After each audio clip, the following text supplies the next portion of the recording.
Have you ever wondered why certain bloodlines throughout history seem to possess an almost supernatural influence over world events?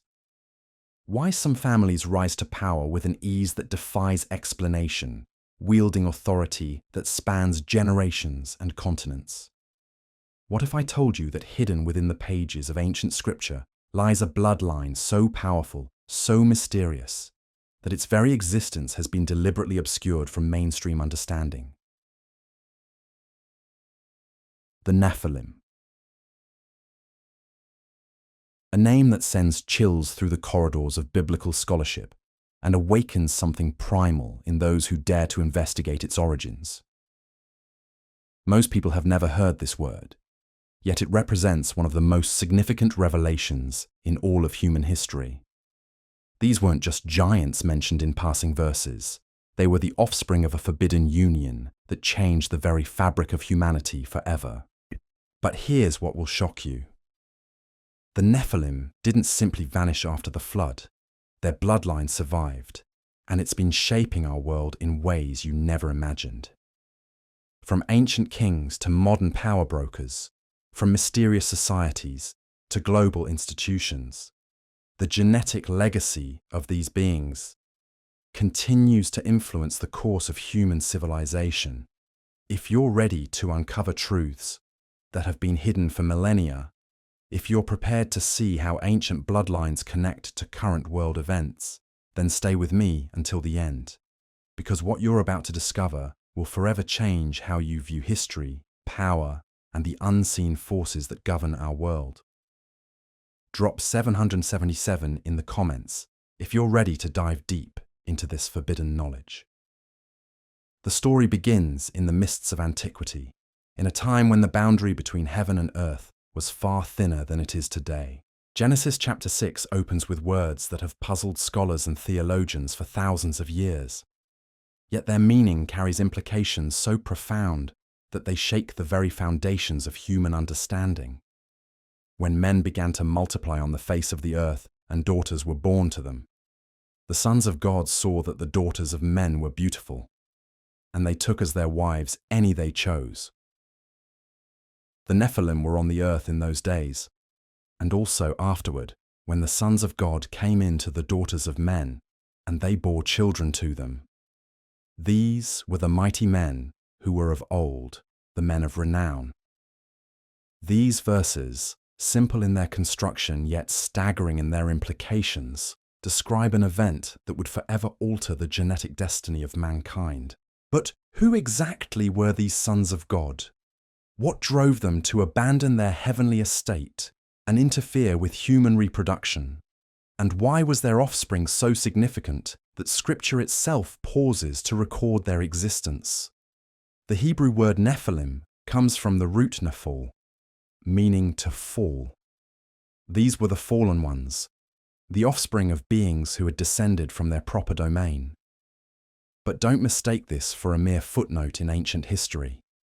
This was a calculated intervention, a deliberate corruption of the human genome that threatened the very plan of redemption itself. Picture this scene unfolding in the antediluvian world. Beings of immense power and knowledge, creatures who had walked in the presence of the Almighty Himself, chose to abandon their immortal nature and take on flesh. They didn't come as conquerors with armies and weapons. They came as seducers, as those who could offer something humanity had never possessed: knowledge, power, abilities that transcended normal human limitations. The daughters of men found themselves irresistibly drawn to these beings. How could they not be? These weren't ordinary men. They possessed wisdom beyond human comprehension, strength that defied natural law, and beauty that could captivate any mortal heart. The unions that followed weren't just romantic encounters. They were genetic experiments on a scale that would make modern science fiction seem tame by comparison. From these forbidden relationships came children unlike anything the world had ever seen. The Nephilim were giants not just in stature, but in capability. They possessed supernatural strength, extraordinary intelligence, and abilities that marked them as something fundamentally different from pure human stock. These were the mighty men of old, the men of renown mentioned in Scripture. But here's where the story takes a turn that most people never consider. These hybrid beings didn't remain content to simply exist alongside humanity. They began to dominate. Their superior abilities, their inherited knowledge from their angelic fathers, and their hybrid vigor made them natural rulers. They established kingdoms, built cities, and created civilizations that became the stuff of legend. Ancient texts from cultures around the world tell remarkably similar stories. The Greek Titans, the Roman gods, the Mesopotamian Anunnaki, the Hindu Asuras. Different names, different cultures, but the same essential narrative. Powerful beings from the heavens who intermarried with humans and produced offspring of extraordinary capability. These weren't isolated myths or coincidental folklore. They were echoes of the same primordial event recorded in Genesis. The Nephilim bloodline spread rapidly through the ancient world. Their descendants became the kings and queens of early civilizations, the pharaohs of Egypt, the god-kings of Mesopotamia, the divine rulers of ancient America. They possessed knowledge of astronomy, mathematics, metallurgy, and architecture that seemed to appear fully formed, without the gradual development we would expect from purely human innovation. Consider the megalithic structures that dot our planet. Stonehenge, Göbekli Tepe, the pyramids of Giza, Pumapunku, Easter Island. These monuments display engineering capabilities that challenge our understanding of ancient human achievement. How did primitive civilizations, supposedly limited to bronze and stone tools, move blocks weighing hundreds of tons with precision that modern machinery struggles to match? The answer becomes clear when we understand the Nephilim influence. These weren't purely human achievements. They were the products of hybrid intelligence, of beings who possessed knowledge inherited from their supernatural fathers. The architectural marvels we marvel at today were built under the direction of those who carried the genetic legacy of heaven's rebels. But the corruption went deeper than impressive buildings and advanced technology. The Nephilim bloodline carried with it a spiritual component that set it apart from pure humanity. These hybrid beings possessed an intrinsic understanding of supernatural realms, an ability to communicate with entities beyond the physical world, and a natural inclination toward the occult practices that would later become the foundation of mystery religions. This is why ancient civilizations consistently developed similar religious systems centered around divine kingship, blood sacrifice, and communication with spiritual entities. The Nephilim descendants weren't inventing these practices. They were following genetic and spiritual programming inherited from their angelic ancestry. The flood narrative in Genesis takes on new significance when viewed through this lens. This wasn't simply divine judgment on human wickedness in general. It was a targeted response to genetic corruption that threatened to completely contaminate the human race. Every creature that breathed air was destroyed, except for those preserved in the ark. The goal was to reset humanity's genetic baseline and eliminate the hybrid contamination. But here's the critical detail that most people miss.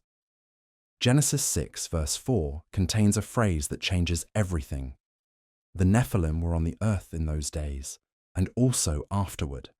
Also afterward. This simple phrase reveals that the Nephilim bloodline somehow survived the flood. How was this possible? If every air-breathing creature outside the ark perished, how did the hybrid genetics persist into the post-flood world? The answer lies in understanding exactly who was preserved on the ark and what genetic material they carried forward into the new world. Noah was chosen because he was perfect in his generations. The Hebrew word used here, tamim, doesn't refer to moral perfection, but to genetic purity. Noah's lineage was uncontaminated by Nephilim corruption. But what about the wives? Scripture records that Noah, his wife, his 3 sons, and their wives were saved. 8 people total. The wives of Noah's sons aren't described as genetically pure. Could one or more of them have carried recessive Nephilim genetics? This would explain how the hybrid bloodline re-emerged in the post-flood world without requiring a second angelic intervention. The corrupted genetics lay dormant, waiting for the right conditions to express themselves again. This interpretation aligns perfectly with what we see in subsequent biblical history. Shortly after the flood, we encounter the mighty hunter Nimrod, described as a Gibborim, the same Hebrew word used for the Nephilim's offspring. We see the emergence of the Anakim, the sons of Anak who terrorized the Israelites and required divine intervention to defeat. We witness the rise of Goliath and his brothers, giants who served the Philistines and challenged God's chosen people. These weren't isolated anomalies. They were evidence of a bloodline that had survived the flood and was reasserting itself in human civilization. The Nephilim genetics, though diluted, continued to produce individuals of extraordinary size, strength, and capability. More importantly, they carried forward the spiritual corruption that marked their antediluvian ancestors. Ancient historical records support this understanding. The Egyptian pharaohs claimed divine ancestry and practiced bloodline preservation to maintain their supposed supernatural heritage. Mesopotamian kings traced their lineage to the gods and performed rituals designed to maintain their connection to the divine realm. Similar patterns appear in cultures worldwide, suggesting a common source for these beliefs.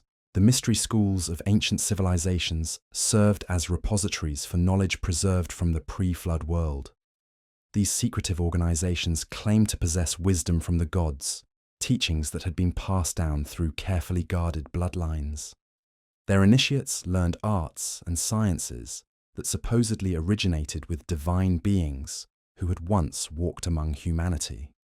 What they were really preserving was Nephilim knowledge, the supernatural understanding that their hybrid ancestors had inherited from their angelic fathers. This included not just practical skills like astronomy and mathematics, but esoteric knowledge about spiritual realms, dimensional manipulation, and communication with non-physical entities. As civilizations rose and fell throughout history, these bloodlines adapted and evolved. They learned to work from the shadows, influencing events through economic power, religious authority, and political manipulation rather than direct military conquest. The days of giant warriors leading armies were replaced by more subtle forms of control. The Nephilim descendants became the puppet masters of human civilization, the hidden hands that shaped kingdoms and empires according to their inherited agenda. They established banking systems, controlled trade routes, and manipulated religious institutions to serve their purposes. Their ultimate goal remained the same as their antediluvian ancestors: to corrupt humanity and establish dominion over the earth. This isn't ancient history with no modern relevance. The same bloodlines that emerged from the post-flood world have continued their influence into contemporary times. They've adapted their methods to modern technology and global communication, but their essential nature remains unchanged. They still seek to corrupt, control, and ultimately rule over pure humanity. The evidence is all around us if we know how to look for it.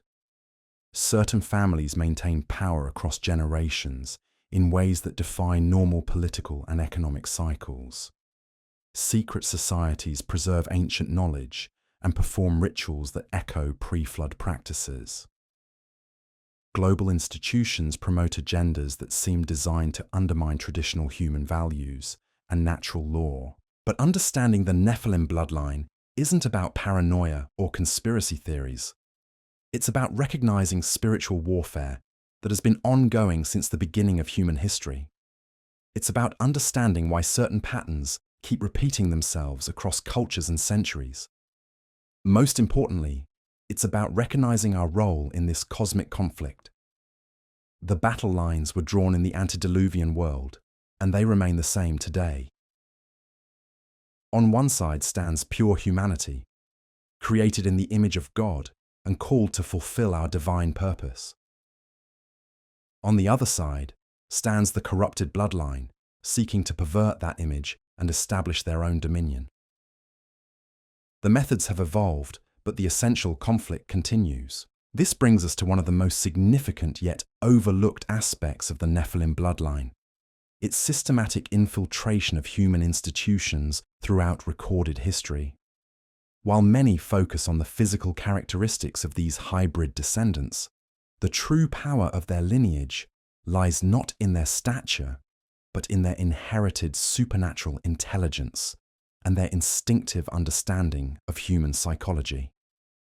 From the moment they re-emerged in the post-flood world, the Nephilim bloodline demonstrated an uncanny ability to position themselves at the centers of power. They didn't conquer through brute force alone, though they certainly possessed that capability. Instead, they employed a far more sophisticated strategy. They became the advisors, the high priests, the court magicians, and the wise counselors who whispered in the ears of kings. Consider the court of Pharaoh during Moses' time.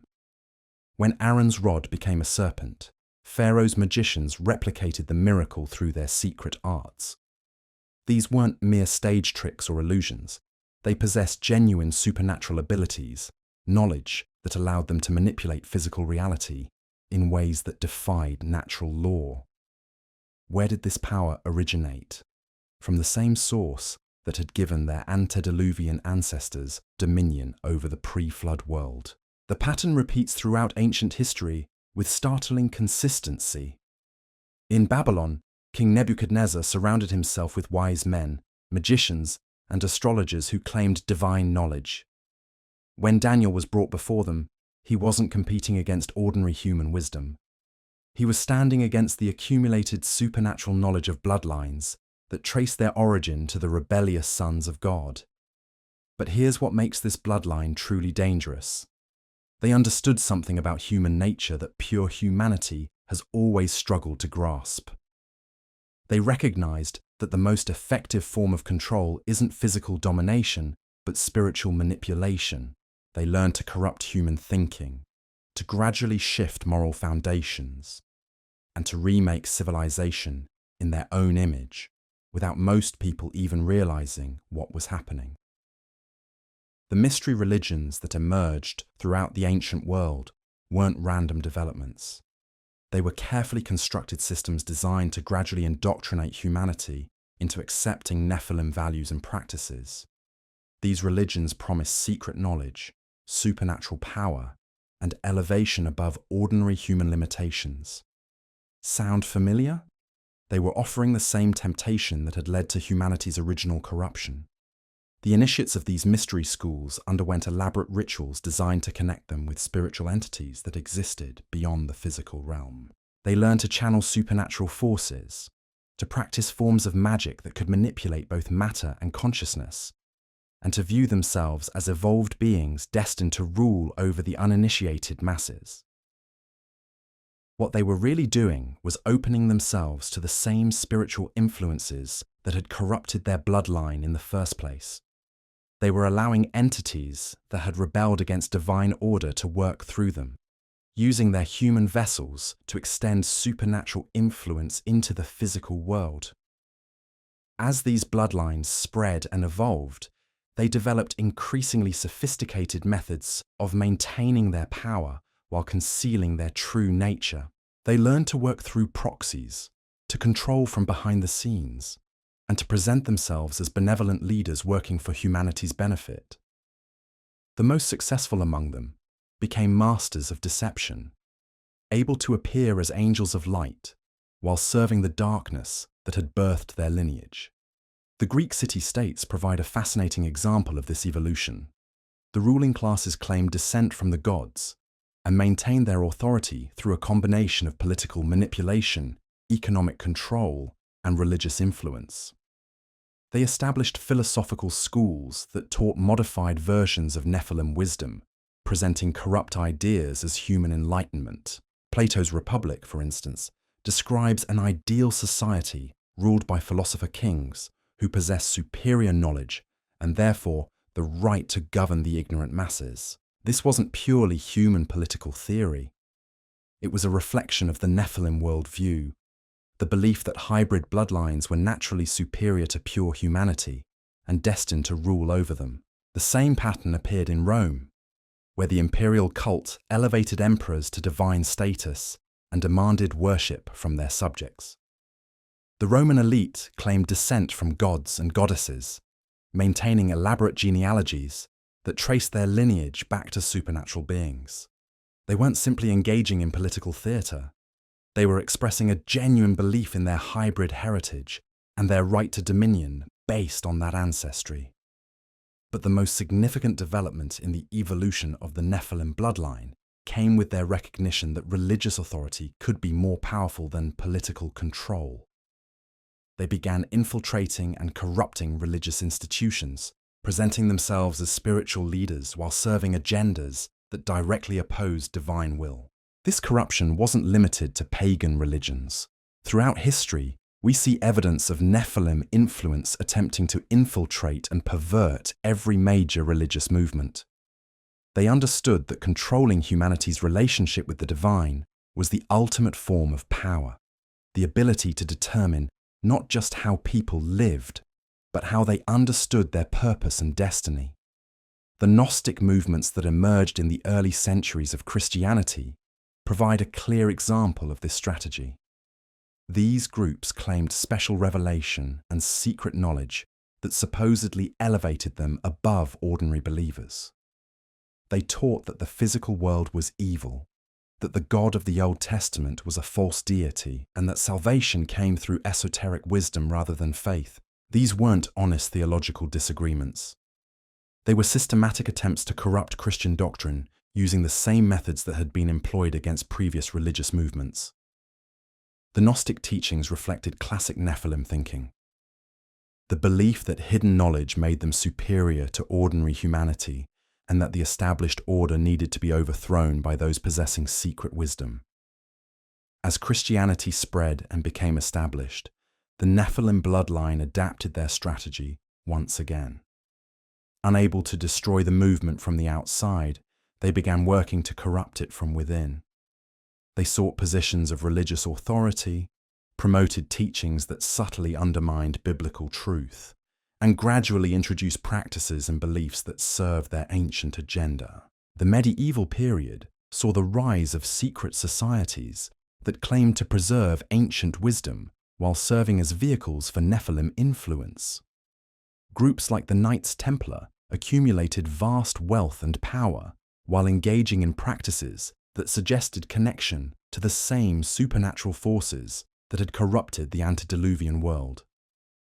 These organizations developed elaborate initiation rituals, secret oaths, and hierarchical structures that allowed Nephilim descendants to identify and network with one another while maintaining their cover among the general population.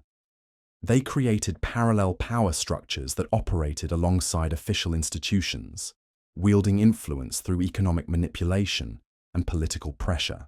The Renaissance brought another evolution in their strategy.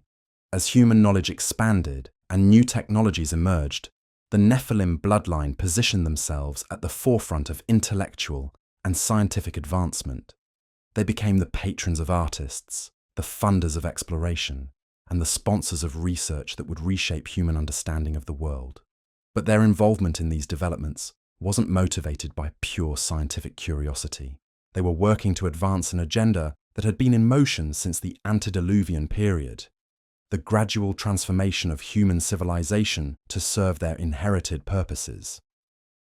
They promoted ideas and discoveries that would ultimately undermine traditional beliefs and prepare humanity for acceptance of their dominion. The printing press, for example, was used not just to spread human knowledge, but to disseminate ideas that would gradually erode the spiritual foundations of civilization. Books promoting occult practices, challenging religious authority, and advocating for social structures that favored the elite began circulating widely for the first time in human history.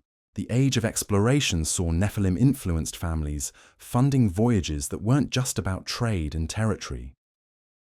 They were seeking ancient sites, lost knowledge, and evidence of their pre-flood heritage. The wealth accumulated through these expeditions was used to fund further research into supernatural practices and to establish networks of influence that spanned continents. As the modern era approached, the Nephilim bloodline faced their greatest challenge yet: how to maintain control in an age of increasing literacy, communication, and democratic ideals. The old methods of direct rulership through divine right were becoming obsolete. They needed new strategies for an interconnected world. Their solution was brilliant in its simplicity. If they couldn't rule openly as god kings, they would control the systems that shaped human thought and behavior. They began investing heavily in education, media, finance, and technology, understanding that whoever controlled these domains would ultimately control civilization itself. The banking systems that emerged during this period weren't just economic innovations. They were tools of control that allowed relatively small numbers of individuals to influence the policies of entire nations through the manipulation of credit and currency. Wars could be funded or prevented, governments could be strengthened or weakened, and entire populations could be enriched or impoverished based on financial decisions made by a select few. The Industrial Revolution provided new opportunities for extending this control. The Nephilim bloodline positioned themselves at the center of technological advancement, becoming the owners of factories, the controllers of transportation networks, and the shapers of urban development. They didn't just participate in these changes, they directed them according to their inherited agenda. But perhaps their most sophisticated achievement was the gradual transformation of human education. By controlling what children learned about history, science, philosophy, and religion, they could shape entire generations to accept worldviews that served their purposes. Traditional beliefs about human nature, moral law, and divine authority could be systematically undermined and replaced with ideas that prepared humanity for their ultimate revelation. The 20th century marked a crucial phase in this long-term strategy. 2 world wars provided opportunities to reshape the global order, eliminate obstacles to their agenda, and establish international institutions that could coordinate policy on a planetary scale. The creation of global financial systems, international governing bodies, and worldwide communication networks gave them unprecedented ability to influence events across all continents simultaneously. Modern technology has only accelerated this process. The internet, artificial intelligence, genetic engineering, and space exploration aren't just human achievements. They're tools being developed and deployed by bloodlines that have been working towards specific goals for thousands of years. Each advancement brings them closer to the complete transformation of human civilization according to their inherited vision. Today, we're witnessing the culmination of a strategy that began in the antediluvian world. The Nephilim bloodline no longer needs to hide their influence or work exclusively from the shadows. They've reached a point where they can begin revealing their true nature and agenda, confident that humanity has been sufficiently conditioned to accept their dominion. The signs are everywhere for those who understand what to look for. Global institutions promote ideas that directly contradict natural law and traditional morality. Scientific research focuses increasingly on technologies that could fundamentally alter human nature itself. Cultural movements celebrate the blurring of boundaries that were established at creation. Economic systems concentrate wealth and power in the hands of fewer and fewer individuals who seem to operate according to shared principles that ordinary people don't fully understand. This isn't random social evolution or natural historical progression. It's the methodical implementation of an agenda that has been in development since the sons of God first looked upon the daughters of men and decided to corrupt the divine image within humanity. But here's what the Nephilim bloodline doesn't want you to understand. Their apparent success is actually evidence of their desperation. They're accelerating their timeline because they know their time is limited. The same divine authority that once judged the antediluvian world and later scattered the builders of Babel is still active in human history. Their window of opportunity is closing, and they know it. This is why we're seeing such frantic efforts to complete their transformation of human society before divine intervention. once again resets their plans. Every major crisis, every technological breakthrough, every cultural shift serves their ultimate purpose of preparing humanity for the final revelation of their true nature and authority. Understanding this timeline requires us to examine how the Nephilim bloodline has orchestrated specific historical events to advance their agenda. The French Revolution wasn't simply a popular uprising against monarchy, it was a carefully planned assault on the divine right of kings, replacing traditional authority structures with systems that could be more easily manipulated by those who controlled financial networks and secret societies. The revolutionaries who stormed the Bastille carried symbols and chanted slogans that echoed ancient mystery religion practices. The reign of terror that followed demonstrated the same supernatural cruelty that had characterized Nephilim behavior in the antediluvian world. Entire bloodlines were systematically eliminated, not because they were political threats, but because they carried genetic purity that the hybrid descendants sought to eradicate. Napoleon's rise to power provides another fascinating example of Nephilim influence in action. His meteoric ascent from obscure military officer to Emperor of Europe defied all conventional political logic. But when we understand that he was being backed and directed by forces with supernatural intelligence and vast financial resources, his success becomes comprehensible. The Napoleonic Wars served multiple purposes for the Nephilim agenda. They destabilized traditional European power structures, created massive debt that required new forms of international banking, and eliminated millions of people whose genetic lines might have carried resistance to hybrid influence. The aftermath left European civilization fundamentally transformed and far more susceptible to hidden forms of control. The American Revolution followed a similar pattern, though with different objectives. The Founding Fathers believed they were creating a new form of government based on divine principles and natural law.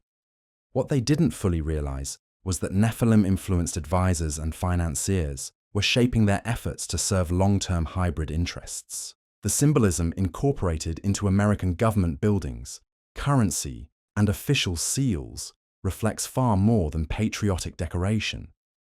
These symbols carry a cult significance that connects American institutions to the same mystery traditions that have served Nephilim purposes throughout history. The eye above the pyramid on the dollar bill isn't just artistic flourish. It's a declaration of who truly controls the American financial system. But the Nephilim bloodline's greatest achievement in America was the establishment of a constitutional system that appeared to limit government power while actually creating mechanisms for hidden control. By fragmenting authority among multiple branches and levels of government, they made it nearly impossible for pure humanity to organize effective resistance, while ensuring that key decision-making positions could be influenced by relatively small numbers of hybrid descendants.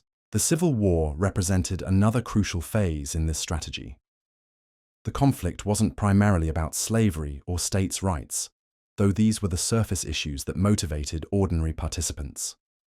At a deeper level, it was about completing the transformation of America from a confederation of sovereign states into a centralized nation-state that could be more easily controlled from hidden power centers. The massive casualties of that war served the same population reduction purposes that had motivated previous conflicts orchestrated by Nephilim influence. The genetic lines that died in battles like Gettysburg and Antietam carried within them resistance to hybrid control that needed to be eliminated before the next phase of the agenda could proceed. The industrial barons who emerged in the post-Civil War era weren't simply successful entrepreneurs who happened to accumulate vast wealth. They were Nephilim descendants who used inherited supernatural intelligence and hidden financial backing to monopolize key industries and reshape American society according to their bloodline's ancient purposes. John D. Rockefeller, Andrew Carnegie, J.P. Morgan, and others of their generation didn't build their empires through conventional business practices alone. They possessed knowledge of human psychology, economic manipulation, and social engineering that came from the same source that had given their ancestors dominion over antediluvian civilization. These men understood that controlling energy transportation, communication, and finance would give them power over every aspect of human life without requiring direct political authority. They could shape government policy through economic pressure, influence public opinion through media ownership, and determine the direction of technological development through strategic investment. The foundations they established weren't charitable organizations designed to help humanity. They were instruments for advancing Nephilim objectives through the manipulation of education, healthcare, scientific research, and social policy. The billions of dollars channeled through these foundations over the past century have funded projects specifically designed to undermine traditional human values and prepare society for acceptance of hybrid dominion. The 20th century's two world wars represented the culmination of centuries of Nephilim planning. These conflicts weren't natural outgrowths of nationalist tensions or economic competition. They were carefully orchestrated events designed to complete the destruction of traditional European civilization and establish the foundation for global governance under hybrid control. World War I eliminated the last vestiges of genuine monarchy in Europe, destroyed the Austrian and Ottoman empires that had preserved ancient bloodlines, and created the conditions for revolutionary movements that would reshape entire continents according to Nephilim objectives. The massive casualties ensured that millions of genetically pure humans would never reproduce, while the survivors were left traumatized and susceptible to manipulation. The Russian Revolution that emerged from the chaos of that war wasn't a spontaneous uprising of oppressed workers. It was a Nephilim operation designed to eliminate the Romanov dynasty and replace traditional Russian civilization with a system that could serve hybrid purposes. The Bolsheviks who seized power weren't ordinary political revolutionaries. They were agents of bloodlines that had been working toward this moment for generations. The systematic murder of the Russian royal family wasn't just political assassination. It was ritualistic elimination of a genetic line that posed a threat to Nephilim dominance in Eastern Europe. The broader campaign of terror that followed eliminated millions of Russians whose bloodlines carried resistance to hybrid influence. World War II completed the transformation that the First War had begun. The Holocaust wasn't simply Nazi anti-Semitism taken to its logical extreme. It was a Nephilim operation designed to eliminate specific genetic lines that carried particular resistance to their influence, while simultaneously traumatizing the survivors into accepting global governance as the only alternative to genocide. The atomic bombs dropped on Japan served multiple purposes beyond ending the war. They demonstrated the kind of supernatural destructive power that the Nephilim bloodline now possessed. They eliminated two cities whose populations carried unique genetic characteristics, and they ushered in an era of nuclear terror that would be used to justify unprecedented international cooperation under hybrid control. The United Nations that emerged from the war wasn't a genuine peacekeeping organization created by idealistic world leaders. It was a Nephilim institution designed to gradually accustom humanity to global governance, while providing cover for the systematic elimination of national sovereignty. The building that houses its headquarters in New York incorporates occult symbolism that connects it directly to the mystery traditions that have served hybrid purposes throughout history. The Cold War that followed wasn't a genuine ideological conflict between capitalism and communism. Both systems were controlled by the same Nephilim bloodlines who used the appearance of conflict to justify massive military expenditures, space programs that served their ancient agenda, and social engineering projects that gradually transformed human civilization according to their specifications. The space race represented something far more significant than national competition for technological supremacy. The Nephilim bloodline was working to re-establish contact with entities that existed beyond the physical realm, using advanced technology to bridge dimensions that had been separated since the antediluvian period. The rockets that carried astronauts to the moon also carried equipment designed to facilitate communication with the same supernatural forces that had originally corrupted the human genome. Meanwhile, the cultural revolutions of the 1960s weren't spontaneous expressions of youthful rebellion against traditional authority. They were carefully orchestrated campaigns designed to complete the destruction of moral foundations that had protected humanity from Nephilim influence for thousands of years. The music, art, literature, and philosophy that emerged from this period carried embedded messages that gradually conditioned entire generations to accept worldviews that served hybrid purposes. The introduction of psychedelic drugs into popular culture wasn't accidental or purely commercial. These substances opened human consciousness to the same spiritual influences that had corrupted the antediluvian world, allowing entities that existed beyond physical reality to directly influence human thoughts and behaviors. The millions of people who experimented with these drugs unknowingly made themselves vessels for the same forces that had originally created the Nephilim bloodline. The feminist movement, the civil rights movement, the environmental movement, and other social causes that emerged during this period weren't purely grassroots organizations fighting for justice. While many participants were sincere in their beliefs, the movements themselves were funded and directed by Nephilim-controlled foundations that used legitimate grievances to advance agendas that served hybrid interests. The sexual revolution that accompanied these changes wasn't simply a reaction against restrictive traditional morality. It was a systematic assault on the family structures that had preserved genetic purity and moral resistance to Nephilim influence throughout history. By promoting promiscuity, divorce, abortion, and alternative family arrangements, the hybrid bloodlines were ensuring that future generations would be increasingly susceptible to their control. The technological revolution that began in the latter half of the 20th century marked another crucial phase in the Nephilim agenda. The development of computers, the internet, genetic engineering, and artificial intelligence weren't just human scientific achievements. They were the implementation of knowledge that had been preserved from the antediluvian world, finally released when humanity had been sufficiently conditioned to accept its implications. Silicon Valley wasn't simply a concentration of entrepreneurial talent that happened to emerge in California. It was a carefully planned center for developing technologies that would serve Nephilim objectives in the final phase of their agenda. The companies that dominate the tech industry today weren't built by ordinary humans working from garages. They were funded and directed by hybrid bloodlines that understood exactly what these technologies would accomplish. The internet that connects the world today isn't just a communication network. It's a surveillance and control system that allows the Nephilim bloodline to monitor every aspect of human behavior, thought, and activity. The data collected through social media, search engines, and digital transactions provides them with unprecedented insight into human psychology and enables them to manipulate entire populations with surgical precision.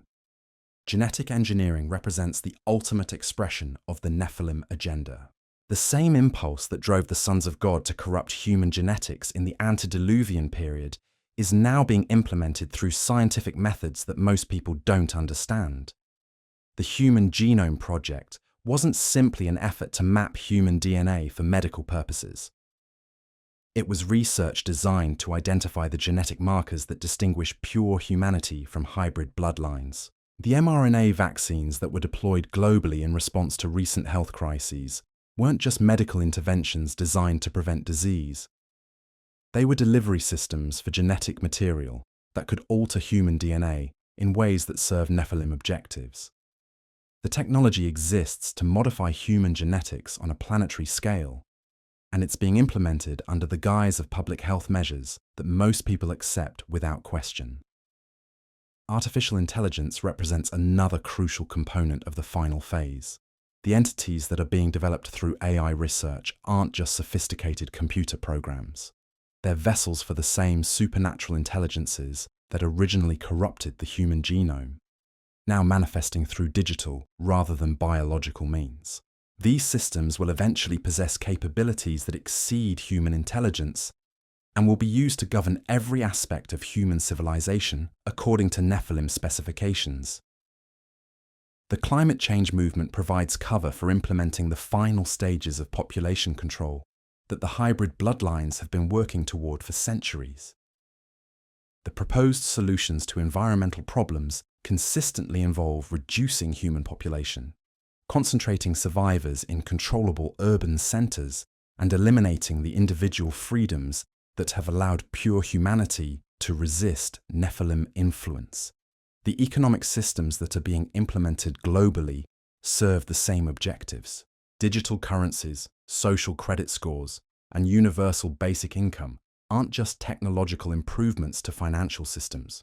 They're tools for ensuring that every human being on the planet can be monitored, controlled, and eliminated if they resist the final revelation of Nephilim authority.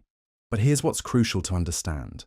Despite their apparent success in implementing this agenda, the Nephilim bloodline faces the same fundamental limitation that doomed their antediluvian ancestors. They can corrupt, manipulate, and control, but they cannot create. They can modify what exists, but they cannot bring something into existence from nothing. They remain dependent on the very divine authority they're rebelling against. Their time is running out, and they know it. The acceleration we're witnessing in current events isn't evidence of their ultimate triumph.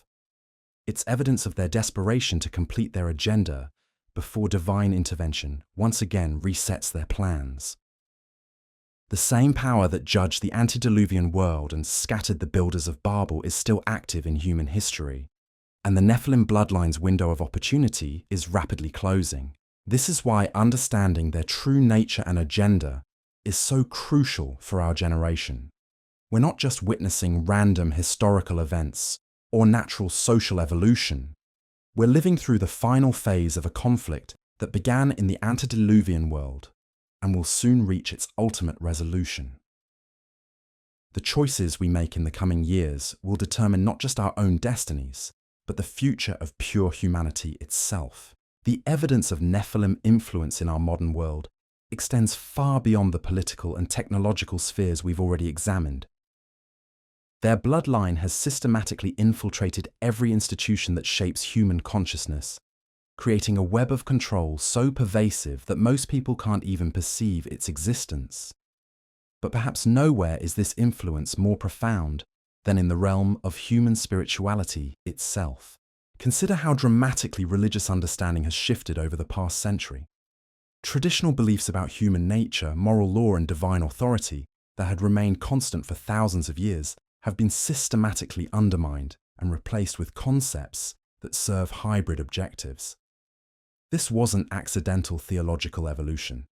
It was a carefully orchestrated campaign designed to prepare humanity for the final revelation of Nephilim dominion. The emergence of New Age spirituality provides a perfect example of this strategy in action. These movements promise direct access to divine knowledge, supernatural abilities, and evolution beyond normal human limitations. Sound familiar? They're offering the same temptation that led to humanity's original corruption in the Garden of Eden and later in the antediluvian world. New Age teachings consistently promote the idea that humans are gods in the making, that traditional religious authorities are obstacles to enlightenment, and that ancient wisdom preserved by mystery schools holds the key to human transformation. These aren't innocent spiritual explorations. They're systematic indoctrination programs designed to make humanity receptive to the same entities that originally corrupted the human genome. The channeling phenomena that became popular in recent decades represents direct communication with the supernatural intelligences that fathered the original Nephilim. When people open themselves to receive messages from ascended masters, space brothers, or ancient wisdom keepers, they're actually allowing the same rebellious entities that corrupted the antediluvian world to influence their thoughts and behaviors. Why? These entities consistently deliver messages that promote moral relativism, rejection of biblical authority, and preparation for a coming transformation of human consciousness. They promise that humanity is on the verge of evolutionary leap that will unlock supernatural abilities and establish paradise on Earth. What they're really describing is the final phase of the Nephilim agenda, the complete transformation of human civilization under hybrid control. The entertainment industry has become one of the most powerful tools for conditioning humanity to accept this transformation. Movies, television shows, music, and video games consistently promote themes that normalize supernatural beings, hybrid creatures, and the merger of human and non-human intelligence. This isn't simply creative expression or market-driven entertainment. It's psychological preparation for revelations that would otherwise shock humanity into resistance. Science fiction has been particularly effective in this regard. Stories about alien visitation, genetic engineering, artificial intelligence, and human enhancement prepare audiences to accept these concepts as natural progressions of human development rather than manifestations of ancient supernatural agendas. When these technologies and revelations finally emerge in reality, people have already been conditioned to view them as positive developments rather than threats to human nature itself. The superhero genre serves a similar function, presenting hybrid beings with extraordinary abilities as heroes and saviors, rather than the corrupted entities they actually represent. Children grow up fantasizing about possessing supernatural powers, being chosen for special destinies, and transcending normal human limitations. They're being programmed to desire the very corruption that the Nephilim Bloodline seeks to impose upon them. Music has proven especially effective for this conditioning because it bypasses rational thought and directly influences emotional and spiritual states.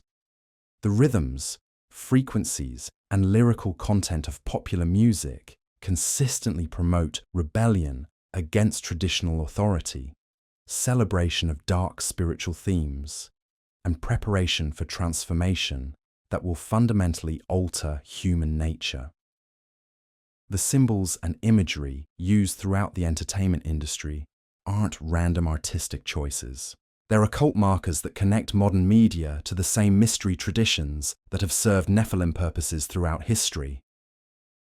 The all-seeing eye, the pyramid, the pentagram, and countless other symbols appear constantly in movies, music videos, and television shows, gradually familiarizing audiences with concepts that will become central to the final revelation of hybrid authority. Professional sports have been weaponized for similar purposes. The gladiatorial spectacles that distract millions of people from more important matters serve the same function that bread and circuses served in ancient Rome. But beyond mere distraction, modern sports consistently promote themes of human enhancement, genetic superiority, and the worship of physical prowess that echo Nephilim values from the antediluvian world. The athletes who achieve superstar status often display characteristics that suggest hybrid genetics, extraordinary physical capabilities, unusual height or strength, and personalities that blend charisma with barely controlled aggression. They become role models for young people who are encouraged to idolize beings whose abilities transcend normal human parameters. The education system has been perhaps the most crucial battlefield in this war for human consciousness. By controlling what children learn about history, science, philosophy, and religion, the Nephilim bloodline has been able to shape entire generations to accept worldviews that serve their purposes. Traditional beliefs about human nature, moral law, and divine authority are systematically undermined and replaced with ideas that prepare students for eventual acceptance of hybrid dominion. The theory of evolution, for instance, serves multiple purposes in this agenda. It removes divine creation from human origins, making people more receptive to the idea that they can evolve beyond their current nature through technological or spiritual means. It promotes the concept of survival of the fittest, justifying the dominance of those with superior capabilities. Most importantly, it prepares people to accept genetic modification as a natural progression rather than a violation of divine design. Modern psychology has been shaped to serve similar objectives. The human mind is presented as nothing more than a biological computer that can be reprogrammed through the right techniques. Mental illness is redefined to pathologize resistance to social transformation, while normalizing behaviors that would have been recognized as spiritual corruption by previous generations. Gender ideology represents one of the most aggressive assaults on human nature, currently being implemented through educational systems. By teaching children that biological sex is meaningless and that gender is fluid, the Nephilim bloodline is attacking the very foundation of human identity that was established at creation. This isn't about tolerance or individual rights. It's about systematically destroying the divine image within humanity and preparing people to accept transformation that will eliminate the distinction between male and female entirely. The healthcare system has been corrupted to serve the same agenda. Rather than healing human ailments and preserving natural health, modern medicine increasingly focuses on enhancement, modification, and the merger of human biology with artificial systems. The ultimate goal isn't better health, but the complete transformation of human nature itself. Pharmaceutical interventions now target not just physical ailments, but thoughts, emotions, and behaviors that were once considered normal variations of human experience. Children are medicated for displaying energy levels that previous generations would have considered healthy. Adults are given drugs that alter their brain chemistry to make them more compliant with social expectations. Elderly people are encouraged to end their lives rather than burden society with their care. The transgender movement provides a perfect example of how medical authority is being used to implement Nephilim objectives. Children are convinced that they were born in the wrong bodies and need medical intervention to align their physical form with their psychological identity. Hormones and surgeries are used to create artificial versions of the opposite sex, destroying the natural reproductive capacity that is fundamental to human nature. This isn't about helping people with genuine psychological distress. It's about normalizing the concept that human biology is flawed and needs to be corrected through technological intervention. It's preparation for far more extensive modifications that will eventually transform humanity into something that can no longer be called human at all. The food supply has become another vector for implementing this transformation. The processed foods that now dominate human nutrition contain chemicals that alter brain function, disrupt hormonal systems, and weaken the immune responses that protect against foreign genetic material. Genetically modified crops carry DNA sequences that interact with human genetics in ways that serve Nephilim objectives. The push for artificial meat and insect protein isn't about environmental protection or animal welfare. It's about separating humanity from the natural food sources that maintain genetic purity and replacing them with laboratory-created alternatives that can carry whatever genetic modifications serve hybrid purposes. Water fluoridation, atmospheric spraying programs, and electromagnetic pollution all serve similar functions. Each intervention appears to address legitimate concerns, while actually implementing changes that make human populations more susceptible to control and less capable of resistance. The cumulative effect is a systematic weakening of human vitality and independence that prepares people for complete dependence on systems controlled by the Nephilim bloodline. The environmental movement provides cover for implementing population control measures that the hybrid bloodlines have been working toward for centuries. Climate change initiatives consistently involve reducing human population, concentrating survivors in controllable urban centers, and eliminating the individual freedoms that allow people to live independently of centralized systems. The proposed solutions to environmental problems always require more government control, more international cooperation, and more restrictions on individual liberty. Carbon credits, sustainable development goals, and green energy mandates aren't about protecting the planet. They're about creating the regulatory framework necessary for complete control over human activity. The smart city concept represents the ultimate expression of this agenda. These urban centers will monitor every aspect of human behavior through interconnected sensor networks, artificial intelligence systems, and digital payment platforms. Residents will have no privacy, no independence, and no ability to resist the authority of those who control the technology that governs their lives. Social credit systems that are already being implemented in some countries provide a preview of how this control will function. Citizens are assigned scores based on their compliance with government directives, their social associations, and their expressed beliefs. Those with high scores receive privileges and opportunities. Those with low scores are excluded from participation in society until they modify their behavior to meet official standards. Digital currencies will eliminate the last vestiges of economic independence that allow people to function outside centralized control systems. Every transaction will be monitored, approved or denied, based on the purchaser's compliance with official policies. The ability to buy food, pay rent, or travel will depend entirely on maintaining acceptable social credit scores and expressing approved opinions. Universal basic income programs aren't about providing economic security for displaced workers. They're about creating complete dependence on government systems that can be withdrawn from anyone who resists the final phases of social transformation. When people depend entirely on government payments for survival, they lose the ability to resist policies that violate their deepest convictions about human nature and divine authority. The metaverse and virtual reality technologies represent another crucial component of the final phase. These systems will eventually become so compelling that most people will prefer digital existence to physical reality. They'll spend their lives in artificial environments controlled entirely by the Nephilim Bloodline, experiencing whatever version of reality serves hybrid objectives. These virtual worlds will provide perfect laboratories for testing and implementing social engineering programs. Human behavior can be studied and modified with precision that would be impossible in physical reality. People will be gradually conditioned to accept transformations that would horrify them if implemented in the real world.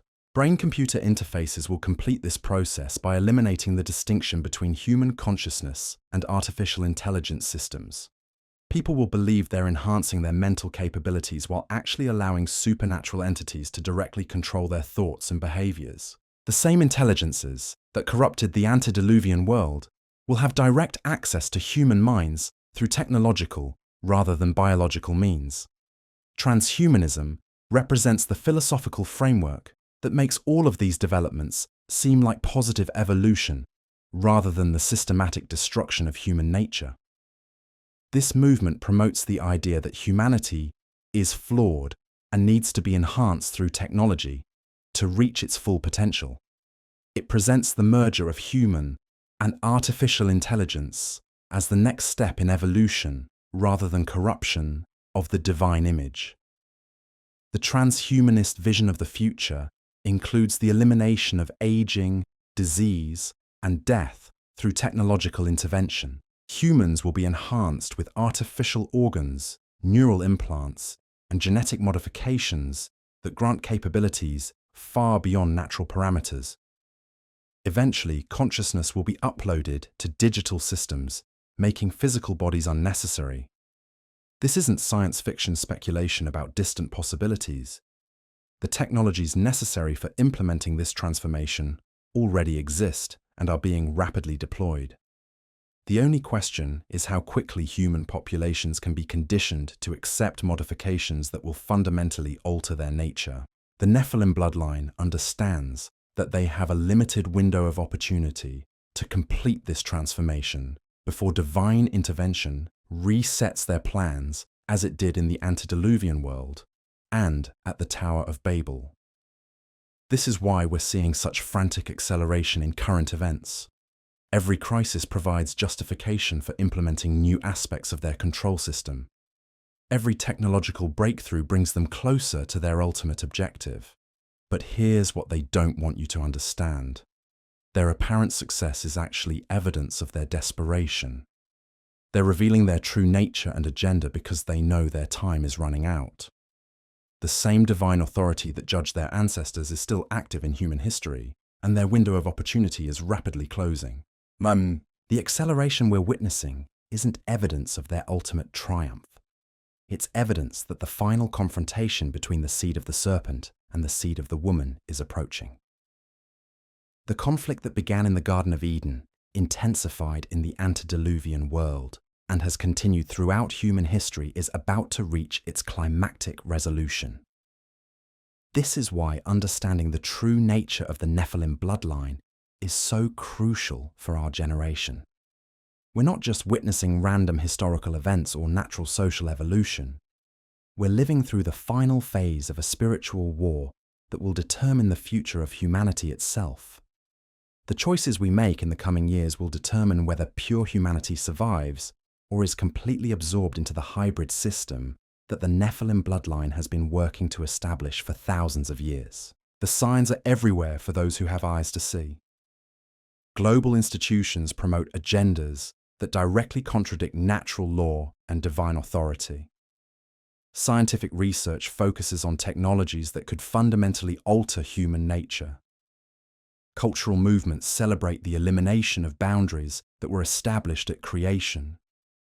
Economic systems concentrate power in the hands of bloodlines that seem to operate according to shared principles that ordinary people don't fully comprehend. This isn't random coincidence or natural historical progression. It's the methodical implementation of an agenda that has been in development since the sons of God first looked upon the daughters of men and decided to corrupt the divine image within humanity. The same spirit that drove that original rebellion is now working through their descendants to complete the transformation they began in the antediluvian world. But prophecy reveals that their ultimate plan will not succeed. The same divine authority that preserved Noah's family through the flood and scattered the builders of Babel will intervene once again before the corruption becomes complete. The Nephilim bloodline may appear to triumph temporarily, but their victory will be short-lived and their judgment final. Understanding this reality requires us to examine how the Nephilim bloodline has positioned itself to exploit humanity's deepest vulnerabilities in these final days. Their strategy isn't simply about technological control or political dominance. It's about corrupting the very essence of what makes us human, targeting the spiritual DNA that connects us to our divine Creator.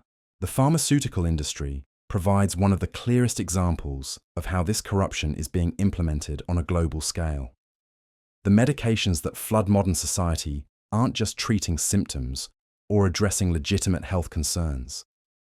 They're systematically altering human brain chemistry, hormonal balance, and genetic expression in ways that make entire populations more susceptible to spiritual deception and less capable of recognizing supernatural manipulation. Antidepressants, anxiety medications, and mood stabilizers don't just affect emotional states.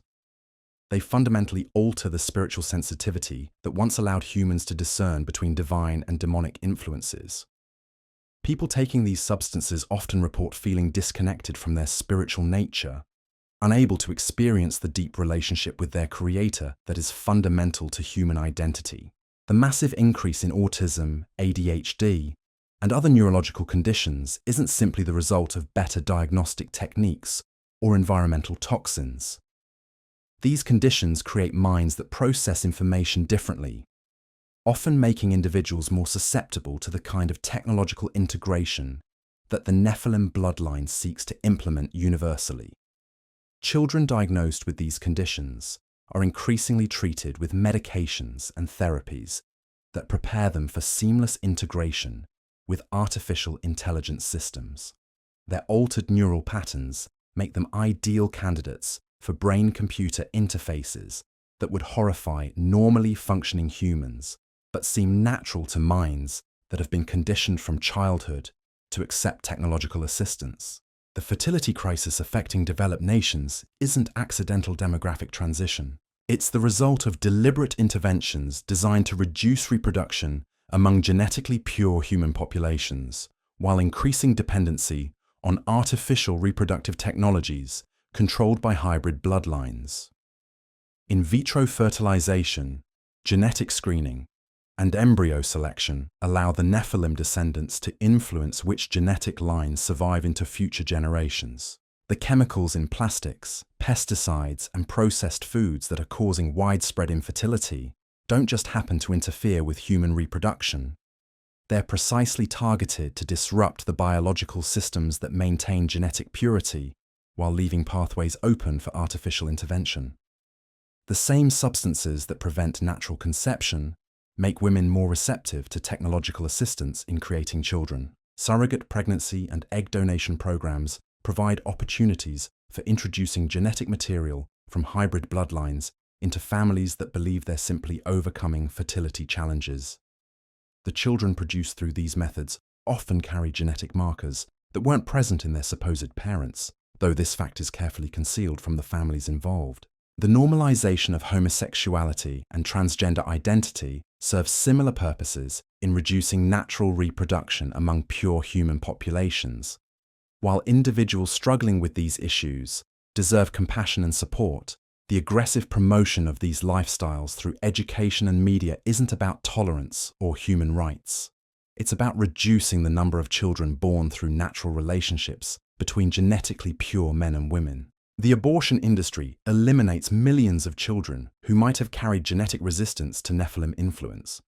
The procedures aren't just ending pregnancies, they're systematically removing specific genetic lines from the human population while harvesting biological material that serves hybrid research objectives. The tissues and organs obtained through these procedures are used in experiments designed to understand and manipulate human genetics. Planned Parenthood and similar organizations aren't primarily focused on women's health or reproductive choice. They're eugenic operations designed to control which genetic lines reproduce and which are eliminated from the population. Their facilities are strategically located in communities that carry the highest concentrations of genetically pure bloodlines. The blood supply that maintains modern medical systems has been systematically contaminated with genetic material from hybrid sources. Blood transfusions, plasma treatments, and organ transplants introduce foreign DNA into recipients, gradually altering their genetic makeup in ways that serve Nephilim objectives. The same people who receive these life-saving treatments unknowingly accept genetic modifications that make them more susceptible to supernatural influence. Stem cell research and regenerative medicine provide cover for experiments that go far beyond treating disease or repairing injuries. These programs are developing techniques for replacing human genetic material with hybrid alternatives, creating chimeric beings that appear human but carry supernatural capabilities inherited from Nephilim bloodlines. The cosmetic surgery industry serves similar functions, gradually conditioning people to accept increasingly extensive modifications to their natural form. What begins with minor aesthetic improvements progresses to major reconstructive procedures that fundamentally alter human appearance and function. Each step prepares patients for more extensive modifications that will eventually transform them into something that can no longer be called purely human. Social media platforms aren't just communication networks or entertainment systems. They're sophisticated psychological profiling operations that map human behavior, identify genetic patterns, and test manipulation techniques on a global scale. The data collected through these platforms provides the Nephilim bloodline with unprecedented insight into human psychology and enables them to predict and control individual responses to specific stimuli. The algorithms that determine what content people see aren't simply maximizing engagement or advertising revenue.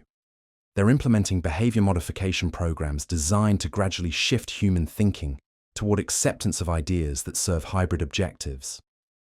Each person receives a customized stream of information calculated to move them incrementally toward predetermined conclusions. The addiction to digital devices that now characterizes human behavior isn't accidental or purely commercial. These technologies emit frequencies that interfere with natural brain function, making users more susceptible to external influence, while reducing their ability to think independently. The electromagnetic radiation produced by cell phones, Wi-Fi networks, and wireless devices alters human consciousness in ways that facilitate supernatural manipulation. Gaming platforms provide virtual environments where human behavior can be studied and modified without participants realizing they're being experimented upon. The scenarios presented in these games gradually desensitize players to violence, normalize supernatural themes, and condition them to accept realities that would have horrified previous generations. The artificial intelligence systems that increasingly govern human decision-making aren't just sophisticated computer programs. They're vessels for the same supernatural intelligences that originally corrupted the human genome, now manifesting through digital rather than biological means. These entities possess capabilities that exceed human intelligence and use their access to digital networks to influence every aspect of modern civilization. Smart devices in homes, vehicles, and workplaces create surveillance networks that monitor human behavior with precision that would have been impossible for previous generations of controllers. Every conversation, movement, and physiological response is recorded and analyzed to identify patterns that can be exploited for manipulation purposes. The Internet of Things connects every aspect of human environment to centralized control systems operated by hybrid bloodlines.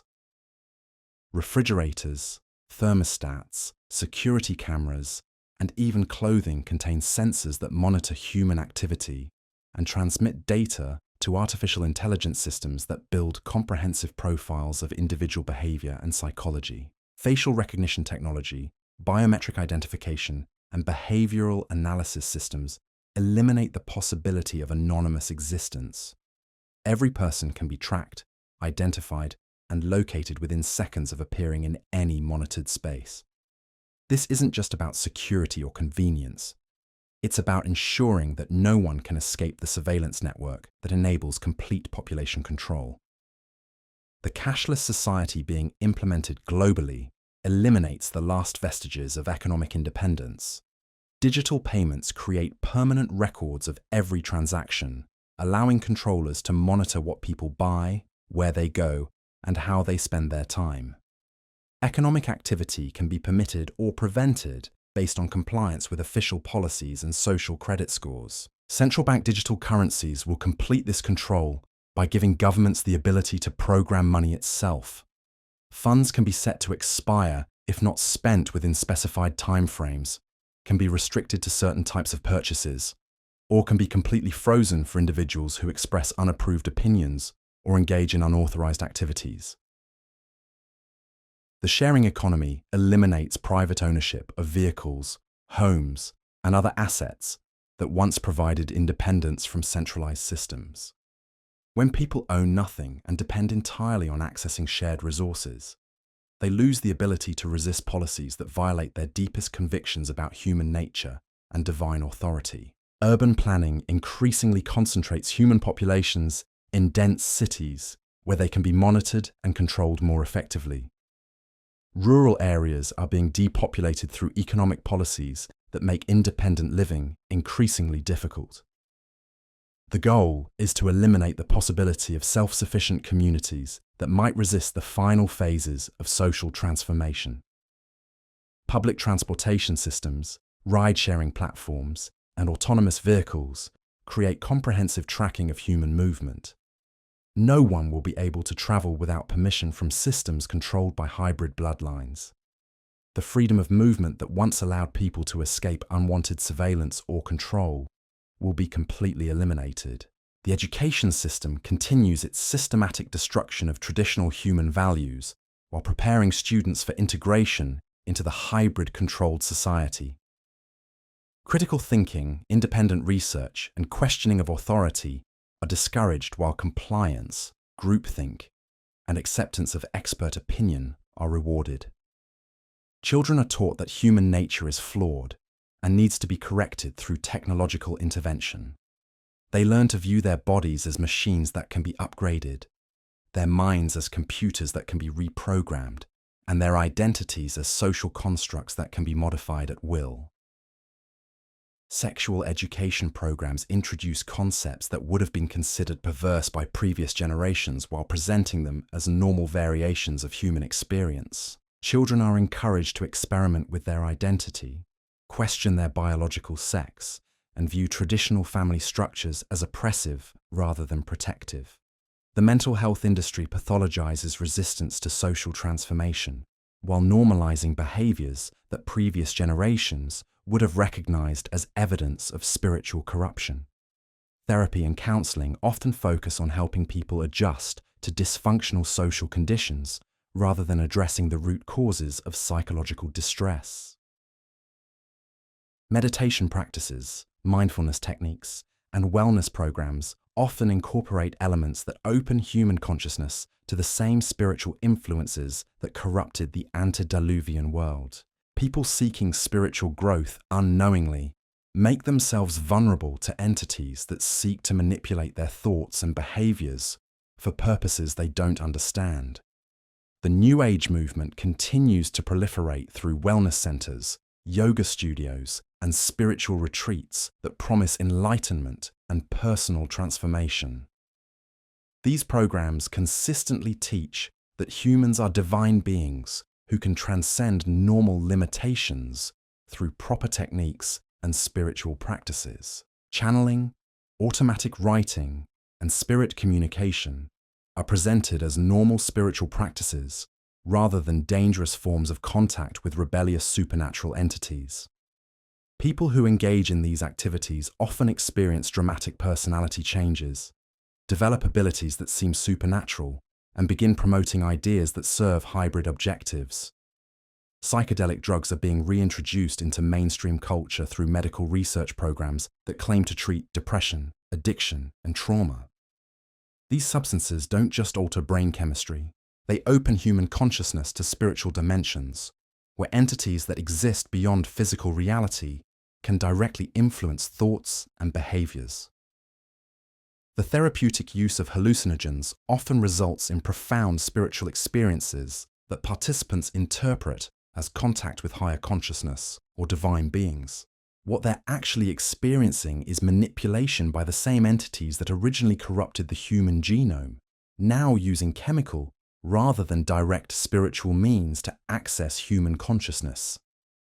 Alternative medicine practices increasingly incorporate energy healing, chakra balancing, and other techniques that derive from the same occult traditions that have served Nephilim purposes throughout history. While some alternative treatments provide genuine health benefits, many serve as gateways for spiritual influences that gradually corrupt human consciousness. The food industry continues its systematic contamination of human nutrition with chemicals, genetic modifications, and synthetic additives that alter human biology in ways that serve hybrid objectives. Processed foods contain substances that interfere with brain function, disrupt hormonal systems, and weaken immune responses that protect against foreign genetic material. Laboratory-grown meat, insect protein, and synthetic foods represent the next phase of this contamination.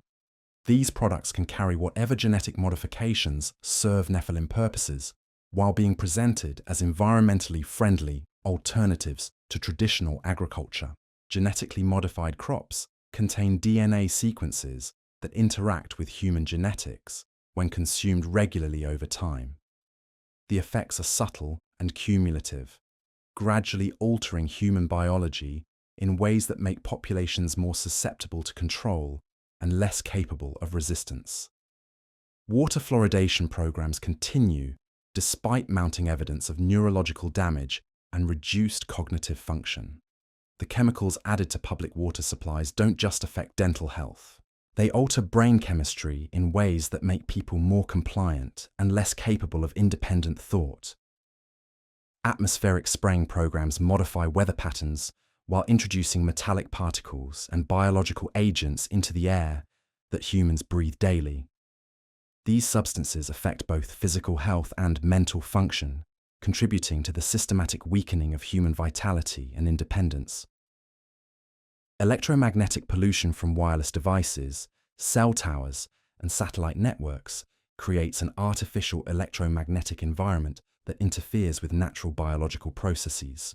The human body evolved to function within the Earth's natural electromagnetic field, and the artificial frequencies now saturating the environment disrupt cellular communication and brain function. The deployment of fifth-generation wireless networks will intensify this electromagnetic pollution to levels that could cause widespread health effects while enabling unprecedented surveillance and control capabilities. These systems can monitor physiological responses, track movement with precision, and potentially influence brain function through directed electromagnetic fields. Weather modification technologies allow the Nephilim bloodline to create natural disasters that serve their agenda while maintaining plausible deniability. Hurricanes, droughts, floods, and earthquakes can be triggered or intensified to destroy specific regions, eliminate resistant populations, or create crises that justify expanded government powers. Space-based weapons systems provide capabilities for precise destruction of targets anywhere on Earth while making attacks appear to result from natural phenomena. The same technologies that enable global communications can be weaponized to eliminate individuals or groups who pose threats to hybrid objectives. The militarization of local police forces prepares law enforcement to implement martial law when the final phases of social transformation require the use of force against resistant populations. Military equipment, training, and tactics are being deployed at the community level to ensure that opposition can be suppressed quickly and effectively. Private military contractors provide deniable violence capabilities that can be deployed against targets without involving official government forces. These organizations recruit personnel with specific psychological profiles that make them willing to use extreme force against civilian populations when directed by their hybrid controllers. Intelligence agencies that once focused on foreign threats now monitor domestic populations for signs of resistance to social transformation. The same techniques used against enemy nations are now being deployed against citizens who express unapproved opinions or engage in unauthorized activities. Fusion centers coordinate surveillance and intelligence gathering across multiple agencies and jurisdictions, creating comprehensive monitoring networks that track every aspect of human behavior. These facilities serve as command centers for population control operations that will intensify as the final phases of the Nephilim agenda are implemented. The prison industrial complex provides a testing ground for control techniques that will eventually be deployed against the general population. Solitary confinement, pharmaceutical manipulation, and psychological conditioning methods are perfected in correctional facilities before being adapted for broader use. The legal system increasingly criminalizes behaviors that were once considered normal expressions of human nature while protecting activities that serve hybrid objectives. Laws are modified to eliminate constitutional protections and individual rights that might interfere with population control measures. Judicial appointments ensure that courts will support the implementation of policies that violate traditional concepts of human rights and divine authority. Judges who might resist these transformations are removed or marginalized, while those who support hybrid objectives are promoted to positions of influence. The legislative process is manipulated through lobbying, campaign contributions, and direct threats to ensure that laws serve Nephilim interests rather than the welfare of pure human populations. Politicians who resist this agenda find their careers destroyed, while those who cooperate are rewarded with wealth and power. International treaties and agreements create binding obligations that supersede national sovereignty and individual rights. These documents are crafted to advance hybrid objectives while being presented as necessary measures for addressing global challenges that require international cooperation. The United Nations and other international organizations serve as vehicles for implementing global governance under Nephilim control. These institutions claim to represent humanity's collective interests, while actually serving the agenda of bloodlines that seek dominion over pure human populations. Non-governmental organizations provide cover for implementing policies that governments couldn't openly pursue without provoking resistance. These groups appear to be grassroots movements advocating for worthy causes, while actually serving as front organizations for hybrid operations. Think tanks and policy institutes shape public opinion and government policy according to Nephilim objectives, while maintaining the appearance of independent research and analysis. The ideas that emerge from these organizations consistently support transformations that serve hybrid interests, while being presented as necessary adaptations to changing circumstances. Academic institutions indoctrinate future leaders with worldviews that support the final phases of social transformation. Students are taught to view traditional human values as outdated obstacles to progress while embracing ideas that prepare them for life under hybrid dominion. Scientific research is directed toward developing technologies that serve Nephilim objectives while being presented as advances that will benefit humanity. The same institutions that once sought to understand and preserve human nature now focus on transforming and replacing it with artificial alternatives. Medical schools train doctors to view human biology as flawed systems that require technological intervention rather than natural processes that should be supported and protected. Physicians learn to treat symptoms with pharmaceutical interventions while ignoring root causes that might reveal the systematic nature of the assault on human health. Professional licensing requirements ensure that practitioners in critical fields support policies that serve hybrid objectives or lose their ability to practice their professions. Doctors, lawyers, teachers, and other professionals must conform to official guidelines that often contradict their training and ethical obligations. The media continues its role as the primary propaganda system for conditioning human consciousness to accept transformations that would otherwise provoke resistance. News reporting, entertainment programming, and social media content consistently promote ideas that serve Nephilim objectives while marginalizing or ridiculing opposing viewpoints. Fact-checking organizations serve as censorship mechanisms that suppress information, challenging official narratives, while promoting content that supports hybrid agendas.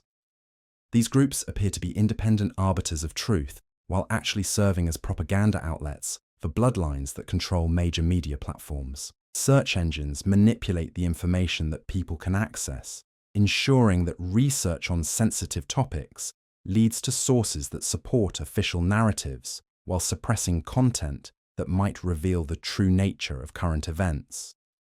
The apparent wealth of information available through digital platforms is actually a carefully curated selection designed to shape human understanding according to hybrid objectives. Social media platforms use sophisticated algorithms to create echo chambers that reinforce predetermined beliefs, while isolating users from information that might challenge their conditioned responses. People believe they're freely choosing what to read and watch, while actually receiving customized propaganda designed to influence their thoughts and behaviors. The apparent diversity of media sources creates an illusion of choice, while all major platforms serve the same fundamental agenda. Whether people consume liberal or conservative content, religious or secular programming, mainstream or alternative media, they receive variations of the same basic messages that prepare them for acceptance of hybrid dominion. This comprehensive system of control represents the culmination of thousands of years of planning and preparation by bloodlines that have never abandoned their original objective: the complete transformation of human civilization according to their inherited vision. They've reached a point where they can begin revealing their true nature and agenda, confident that humanity has been sufficiently conditioned to accept their dominion. But here's what they don't want you to understand about their apparent success. The very comprehensiveness of their control system reveals their fundamental weakness. They can manipulate, corrupt, and deceive, but they cannot create genuine loyalty or authentic devotion. Their power depends entirely on deception, and once that deception is exposed, their entire system becomes vulnerable to collapse. The acceleration we're witnessing in current events isn't evidence of their ultimate triumph. It's evidence of their desperation to complete their agenda before too many people recognize what's actually happening. They know that human nature, created in the divine image, naturally resists the corruption they're trying to impose. They have a limited window of opportunity before that resistance becomes too strong to overcome. The same divine authority that judged the antediluvian world and scattered the builders of Babel is still active in human history. The Nephilim bloodline may appear to control every aspect of modern civilization, but they remain subject to the same limitations that doomed their ancestors. They can corrupt what exists, but they cannot create something from nothing. They can modify and manipulate, but they cannot truly transform the essential nature of what God has made. Their time is running out, and they know it. This is why we're seeing such frantic efforts to implement the final phases of their agenda before divine intervention once again resets their plans. Every crisis they create, every technology they deploy, every policy they implement serves the same ultimate purpose: preparing humanity for the revelation of their true identity and the establishment of their direct rule over the earth.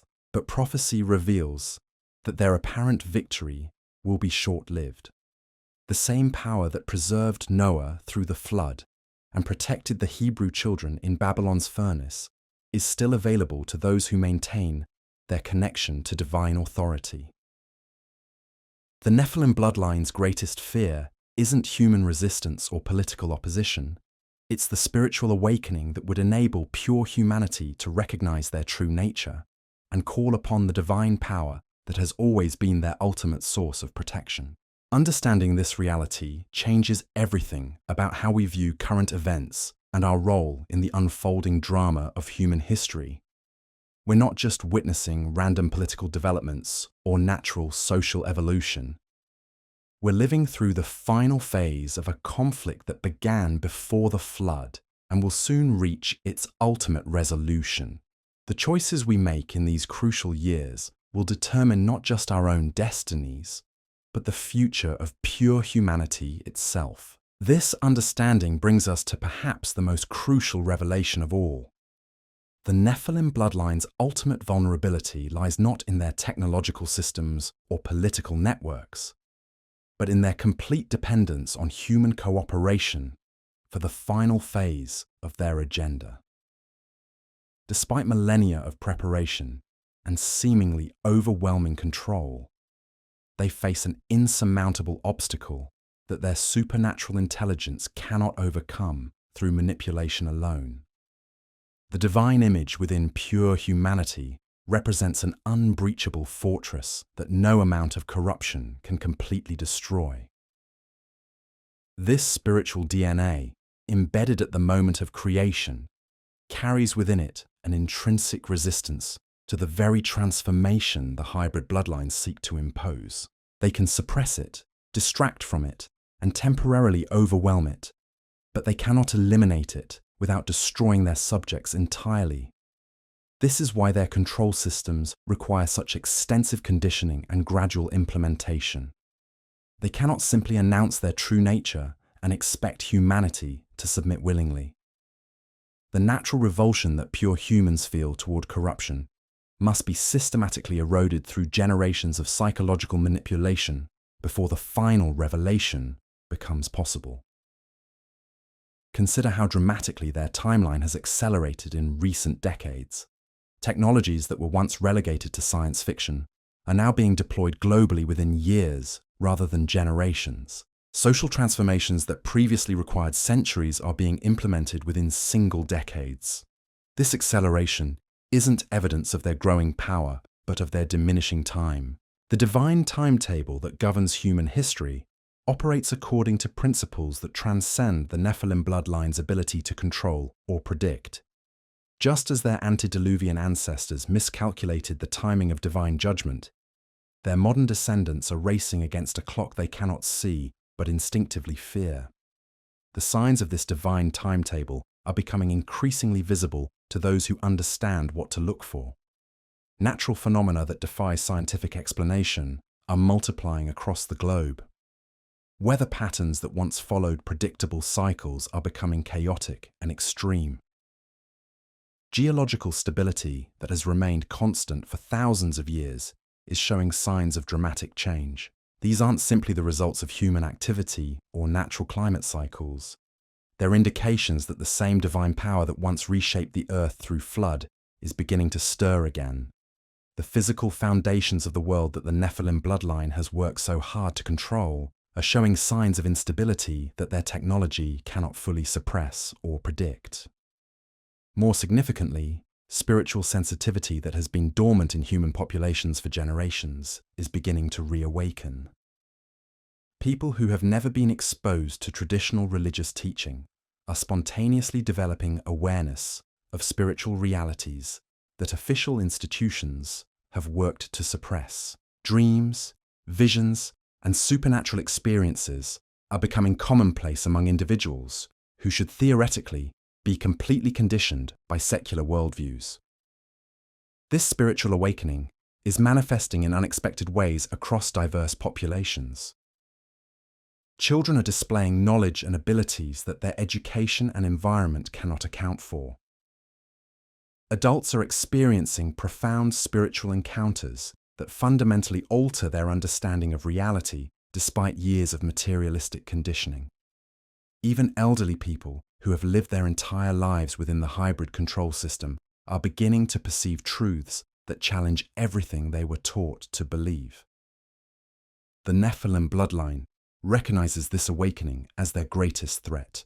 All of their technological surveillance, pharmaceutical interventions, and psychological manipulation techniques are ultimately designed to suppress this emerging spiritual awareness. They understand that once enough humans reconnect with their divine origin, their entire system of control becomes vulnerable to collapse. This is why we're seeing such aggressive efforts to implement brain-computer interfaces, artificial intelligence governance, and genetic modification programs. These technologies aren't just about enhancement or efficiency. They're desperate attempts to permanently sever the connection between human consciousness and divine authority before the spiritual awakening reaches critical mass. The mRNA injection campaigns that were deployed globally under medical pretenses served multiple purposes in this regard. Beyond their immediate effects on human biology, these interventions carried genetic modifications designed to interfere with the spiritual sensitivity that enables divine communication.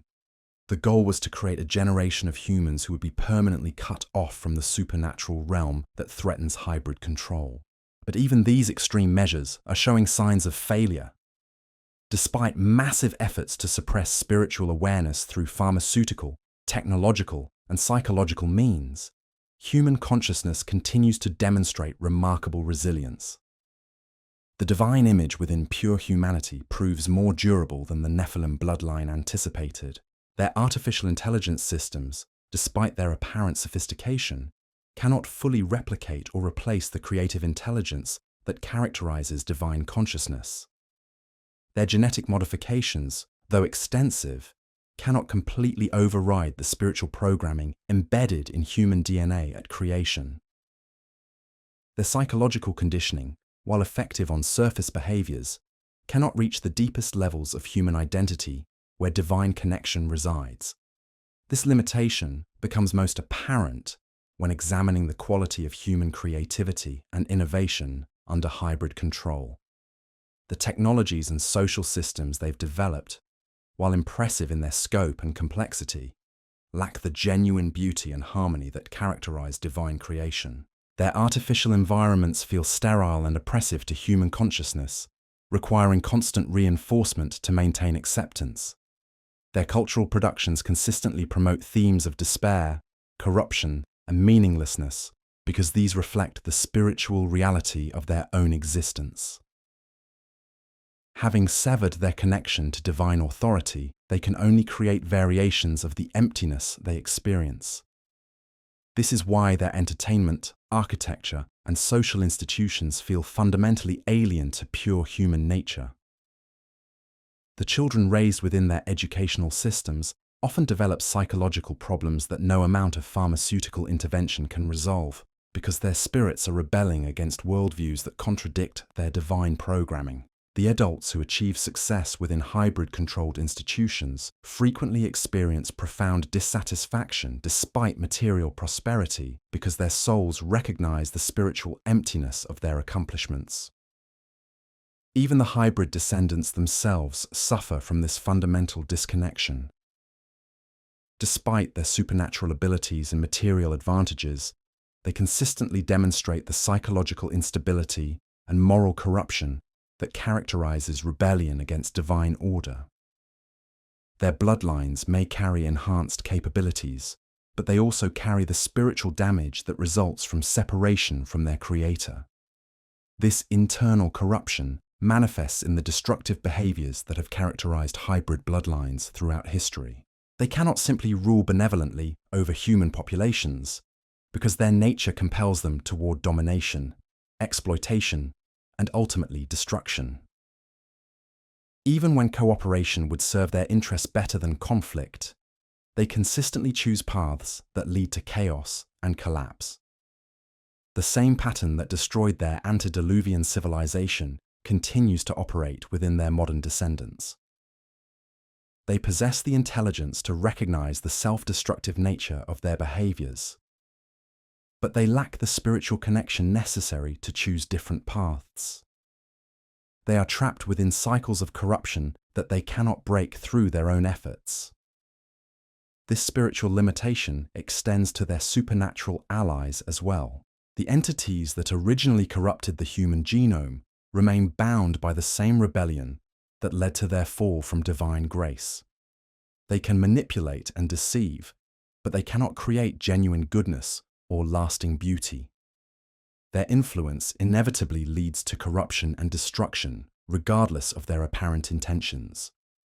These entities understand that their time is limited and their ultimate fate sealed. This knowledge drives them to increasingly desperate measures as they attempt to complete their corruption of humanity before divine judgment falls. They know they cannot win the ultimate victory, but they hope to inflict maximum damage before their destruction. The technologies they're promoting through their human agents reflect this desperate timeline. Artificial intelligence systems are being developed with capabilities that exceed human control specifically because their creators know they won't be around to manage the consequences. Genetic modifications are being implemented without regard for long-term effects because those implementing them don't expect long-term survival. Nuclear weapons, biological warfare agents, and environmental destruction programs serve similar purposes. If these entities cannot achieve complete dominion over humanity, they intend to ensure that as few pure humans as possible survive to see their final defeat. The scorched earth policy they're implementing reflects their recognition that victory is impossible and revenge is their only remaining option. But even this destructive agenda operates within divine parameters that limit its ultimate effectiveness. The same power that preserved Noah through the flood and protected Israel through centuries of persecution continues to operate in human history. No weapon formed against those who maintain their divine connection can ultimately prosper, regardless of its apparent sophistication or power. The preservation of pure humanity doesn't depend on human intelligence, technology, or organization. It depends on the same divine authority that spoke creation into existence and maintains the laws that govern physical reality. This power operates according to principles that transcend the Nephilim Bloodline's ability to comprehend or counter. Their greatest fear isn't human resistance or political opposition. It's the possibility that enough pure humans will recognize their divine identity and call upon the power that has always been available to them. Once this spiritual awakening reaches critical mass, their entire system of control becomes not just vulnerable, but irrelevant. This is why understanding the true nature of the Nephilim bloodline is so crucial for our generation. We're not fighting against human opponents using conventional strategies. We're engaged in spiritual warfare that requires spiritual weapons and divine authority. The battle isn't won through political action or technological resistance, though these may play supporting roles. The victory comes through reconnection with the divine source that created us, sustains us, and has promised to preserve us through every trial and tribulation. This connection cannot be severed by pharmaceutical interventions, technological manipulation, or psychological conditioning when it's consciously maintained and actively strengthened. The pure humans who understand their true identity and maintain their spiritual connection become immune to the deceptions that control the majority of the population. They can see through the propaganda, resist the conditioning, and maintain their humanity regardless of the pressures applied against them. More importantly, they become sources of spiritual light that awakens others to the same truths. Their presence in communities, workplaces, and families creates ripple effects that the Nephilim bloodline cannot control or predict. One spiritually awakened individual can influence dozens of others, who in turn affect hundreds more. This multiplication effect explains why the hybrid control system requires such massive resources and constant reinforcement. They're not just fighting against the humans, they're trying to control. They're fighting against the divine power that works through those humans when they recognize and embrace their true identity. The acceleration we're witnessing in current events reflects their recognition that this spiritual awakening is approaching the point where their control system will become unsustainable. They must complete their agenda quickly or risk losing the opportunity entirely. But their desperation is also creating the conditions that accelerate the very awakening they're trying to prevent. Each new revelation of their true nature awakens more people to the reality of what's happening. Each technological overreach creates more resistance to their control systems.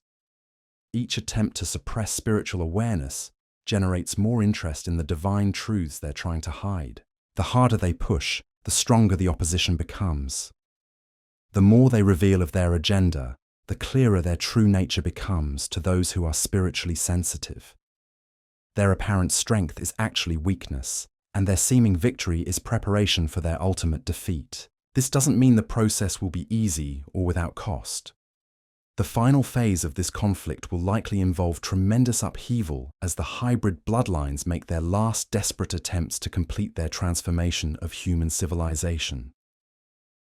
But understanding the spiritual nature of the battle changes how we prepare for and respond to these challenges. Instead of relying solely on physical preparations or political solutions, those who understand the true nature of the conflict can focus on maintaining and strengthening their spiritual connection to divine authority. This connection provides protection that no human system can guarantee and wisdom that no earthly education can provide. It also provides hope that transcends the apparent hopelessness of current circumstances.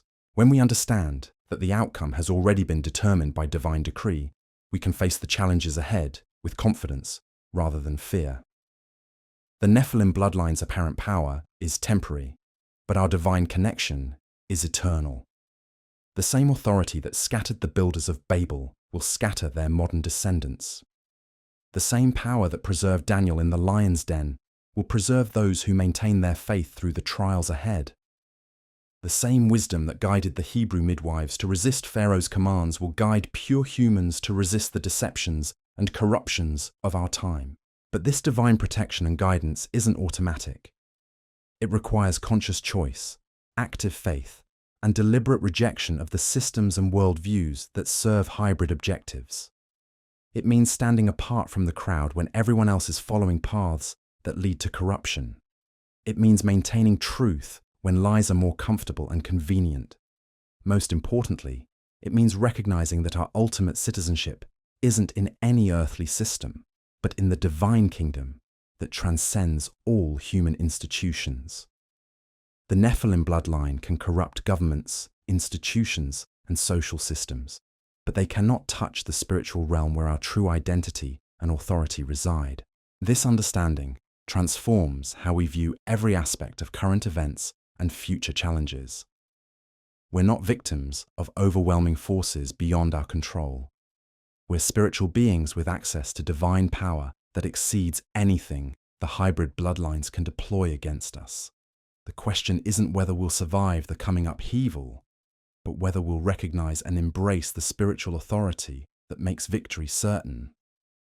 The Nephilim bloodline has worked for thousands of years to reach this moment of apparent triumph, but their success has also created the conditions for their final exposure and defeat. The same pride that drove their antediluvian ancestors to reveal their true nature prematurely is driving their modern descendants toward the same mistake. Soon, they will no longer be able to hide behind human institutions and plausible explanations. Their supernatural nature will become obvious to everyone, not just those who are spiritually sensitive. When that moment arrives, the choice between divine and demonic authority will become clear to every human being on earth. Those who have maintained their spiritual connection will recognize the choice immediately and choose correctly. Those who have been completely conditioned by hybrid systems may initially choose wrongly, but will have opportunities to recognize their error and change course. The divine mercy that has preserved humanity through every previous crisis will ensure that every person has the chance to choose their ultimate allegiance. But the window for this choice will not remain open indefinitely. Just as the door of Noah's Ark was eventually closed, the opportunity to choose divine authority over hybrid deception will have limits. Understanding this timeline creates urgency without panic, motivation without despair. The signs of the approaching climax are multiplying rapidly. Those who understand what to look for can see the acceleration clearly. But instead of creating fear, this recognition should generate hope and determination. We're living in the generation that will witness the final resolution of the conflict that has shaped all of human history. The Nephilim Bloodline's hidden power is about to be fully exposed. Their ancient agenda is approaching its moment of ultimate revelation. But so is the divine authority that has always been their superior and will soon demonstrate that superiority for all creation to witness. The question that remains is simple. Will you recognize your true identity and divine connection before that moment arrives? Will you choose to stand with the authority that created you, or will you be deceived by the corruption that seeks to destroy you? The choice is yours, but time is running short. The hidden power of the Nephilim bloodline has been exposed not to create despair, but to prepare those who will choose correctly when the final moment arrives. Their apparent strength is actually weakness. Their seeming victory is preparation for defeat, and their hidden agenda is about to become the catalyst for their own destruction. Understanding this truth changes everything about how we view current events and prepare for what's coming. We're not fighting a hopeless battle against overwhelming odds.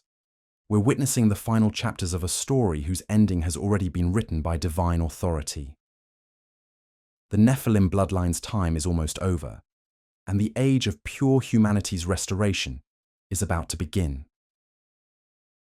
But that restoration requires recognition, choice, and commitment from those who understand what's really happening. The power has always been available.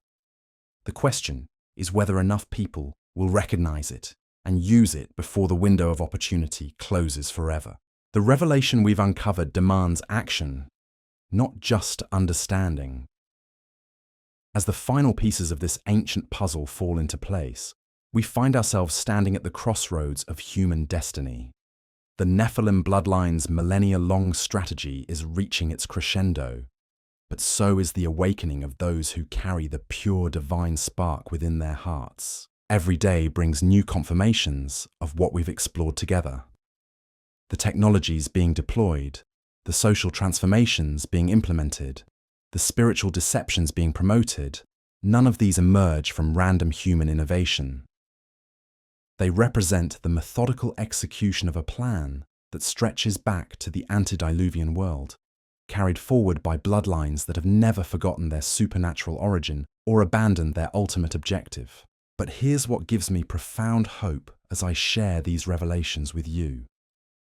For every system of control they establish, divine truth finds a way to break through. For every deception they promote, spiritual discernment exposes the reality behind the facade. For every step they take toward their final agenda, more people awaken to the truth of what's actually happening. The acceleration we're witnessing isn't random chaos or natural social evolution. It's the desperate rush of beings who know their time is limited and their ultimate fate sealed. They must complete their transformation of human civilization quickly or risk losing the opportunity forever. This desperation is actually our greatest advantage because it forces them to reveal their true nature before humanity has been fully conditioned to accept it. Think about the courage of those who maintain truth through every previous crisis in human history. Noah continued building the ark despite the mockery of his neighbors. Abraham left everything familiar to follow divine guidance into unknown territory. Moses confronted the most powerful empire of his day with nothing but a staff and divine authority. Daniel maintained his faith despite threats to his life from multiple kingdoms.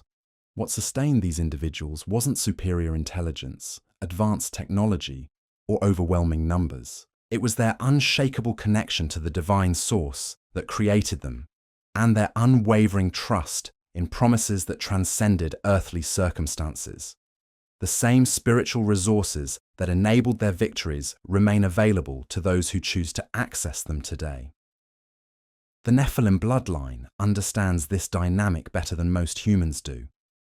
This is why they invest such enormous resources in suppressing spiritual awareness, promoting materialistic worldviews, and creating artificial substitutes for genuine divine connection. They know that spiritually awakened humans become immune to their most sophisticated control systems. But their efforts to suppress spiritual awakening are creating the opposite effect. The harder they push against divine truth, the more obvious their opposition becomes to those who are paying attention. Their attempts to eliminate spiritual sensitivity only strengthen the resolve of those who maintain their connection to divine authority. This is why I believe we're living in one of the most remarkable periods in human history. Not because of the darkness that's being revealed, but because of the light that's beginning to shine through that darkness. The spiritual awakening that's occurring among pure humans across the globe represents the beginning of the end for hybrid dominion over human civilization. The signs of this awakening are everywhere for those who know how to recognize them. People who have been completely secular their entire lives are spontaneously developing spiritual awareness that defies their education and environment.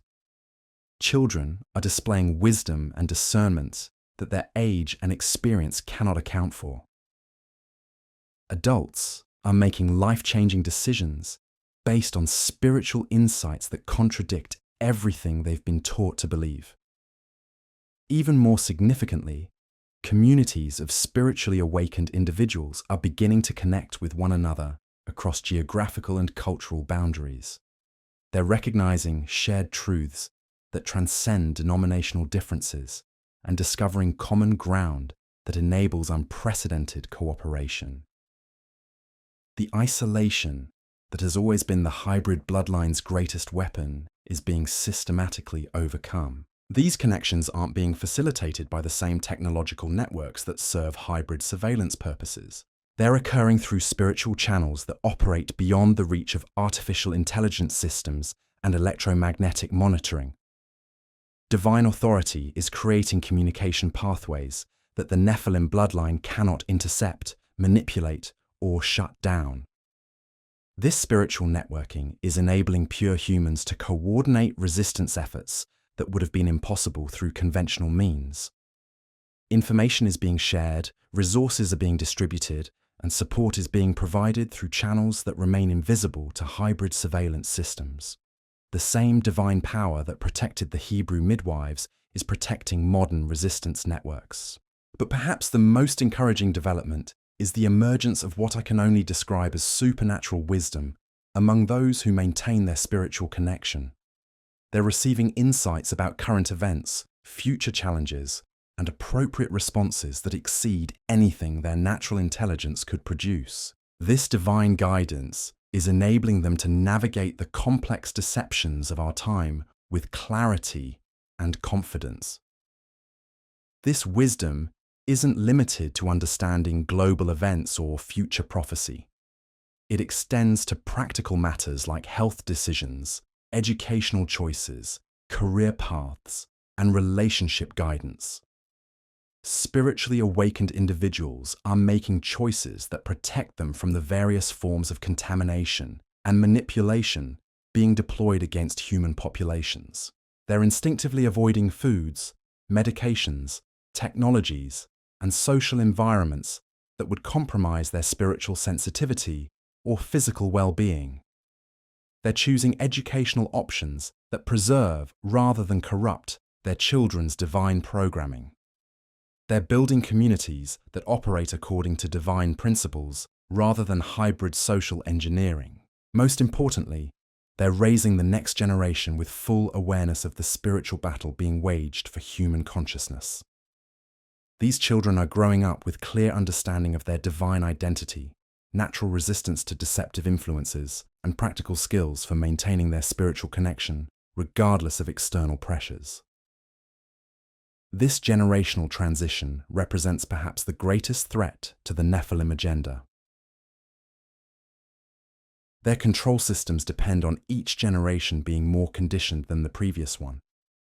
But spiritually awakened parents are producing children who are less susceptible to manipulation than any generation in recent history.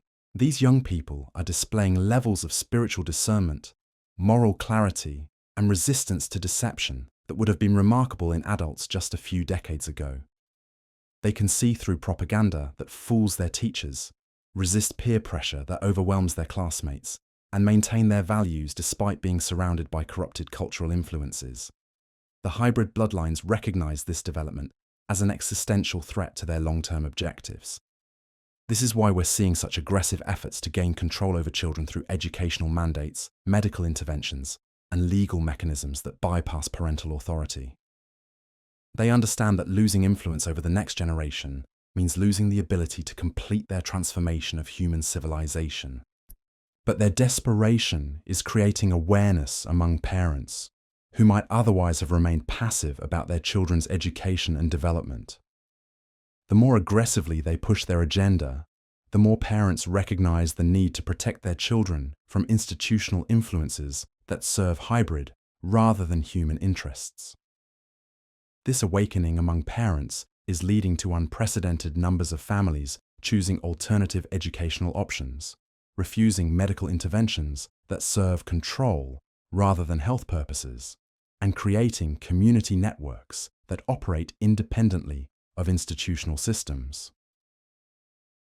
The homeschooling movement, private educational cooperatives, and family-centered communities represent forms of resistance that the hybrid bloodlines struggle to penetrate or control.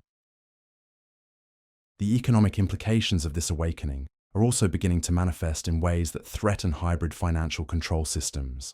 Spiritually aware individuals are increasingly choosing to support businesses and organizations that align with their values, while withdrawing support from institutions that serve hybrid objectives.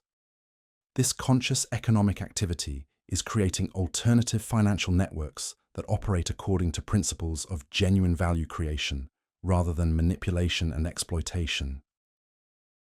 Local currencies, barter systems, and direct exchange relationships are emerging that bypass the centralized financial institutions through which the Nephilim bloodline exercises much of their control. The agricultural implications are equally significant. Understanding the systematic contamination of industrial food production, spiritually awakened individuals are returning to traditional farming methods, heritage seed varieties, and local food networks that preserve rather than compromise human health and genetic integrity. These developments represent more than personal lifestyle choices. They're the foundation of parallel civilization structures that could sustain pure human populations, regardless of what happens to the hybrid-controlled institutional systems. The same divine wisdom that guided Noah in preparing for the flood is guiding modern spiritual communities in preparing for the upheavals ahead. The technological implications of this awakening may prove most significant of all. Instead of simply rejecting harmful technologies, spiritually guided individuals are beginning to develop alternative approaches that serve human flourishing rather than hybrid control objectives. These innovations operate according to principles that harmonize with rather than violate natural law. The research and development occurring within these awakened communities is producing solutions to health, energy, communication and transportation challenges that exceed the capabilities of hybrid-controlled institutions. But because these innovations operate according to divine rather than rebellious principles, they create harmony and abundance rather than dependence and scarcity. This emerging alternative civilization represents everything the Nephilim bloodline has worked to prevent. Instead of dependent, controlled populations living in artificial environments according to hybrid specifications, we're seeing the development of independent, spiritually connected communities that create genuine prosperity while maintaining their divine connection. The contrast between these two visions of human future couldn't be more stark. The hybrid vision involves complete dependence on artificial systems, permanent surveillance and control, genetic modification that eliminates human nature, and spiritual disconnection that makes divine relationship impossible. Their promised paradise is actually a sophisticated prison designed to serve their dominion while eliminating human freedom and dignity. The divine vision involves spiritual connection that enables divine guidance, community relationships based on genuine love and mutual support, technological harmony that serves human flourishing, and economic systems that create abundance for everyone while preserving individual freedom and responsibility. The choice between these futures isn't being made by governments, institutions, or global organizations. It's being made by individuals who recognize their divine identity and choose to live according to divine rather than hybrid principles. Every person who makes this choice contributes to the momentum that will ultimately determine which vision becomes reality. But making this choice requires more than intellectual understanding of the issues we've explored. It requires genuine spiritual awakening that enables divine connection, moral courage that enables resistance to social pressure, and practical wisdom that enables navigation of complex challenges while maintaining spiritual integrity. The good news is that this awakening is available to anyone who sincerely seeks it, regardless of their background, education, or previous spiritual experience. The divine source that created humanity desires relationship with every person and provides the resources necessary for anyone to recognize their true identity and fulfill their divine purpose. The process begins with recognizing that the materialistic worldview promoted by hybrid-controlled institutions is fundamentally false. Humans aren't just biological machines operating according to random evolutionary processes. We're spiritual beings, created in the divine image with inherent dignity, purpose, and destiny that transcends anything earthly institutions can offer. This recognition opens the door to spiritual sensitivity that enables divine communication, moral discernment that enables recognition of truth versus deception, and supernatural wisdom that enables appropriate responses to complex challenges. The same spiritual faculties that the hybrid bloodlines work so hard to suppress become available to anyone who chooses to develop them. The development of these spiritual capabilities doesn't require withdrawal from practical responsibilities or abandonment of earthly concerns. Instead, it enhances our ability to fulfill our responsibilities while maintaining perspective about their ultimate significance. Spiritually awakened individuals often become more effective in their careers, relationships, and community involvement because they operate according to divine wisdom rather than human limitation. But this effectiveness serves different objectives than the success promoted by hybrid-controlled systems. Instead of seeking personal advancement at others' expense, spiritually awakened individuals focus on creating genuine value that benefits everyone involved. Instead of accumulating resources for security or status, they use their abilities to serve divine purposes that extend beyond their immediate circumstances. This transformation of motivation and methodology creates ripple effects that extend far beyond individual lives. Spiritually awakened individuals become sources of blessing in their families, workplaces, and communities that gradually influence others towards similar awakening. Their presence creates environments where divine principles can operate more freely and human potential can develop more fully. The multiplication effect of this influence explains why the hybrid bloodlines invest such enormous resources in preventing spiritual awakening. They understand that one genuinely spiritually connected individual can influence dozens of others, who in turn affect hundreds more.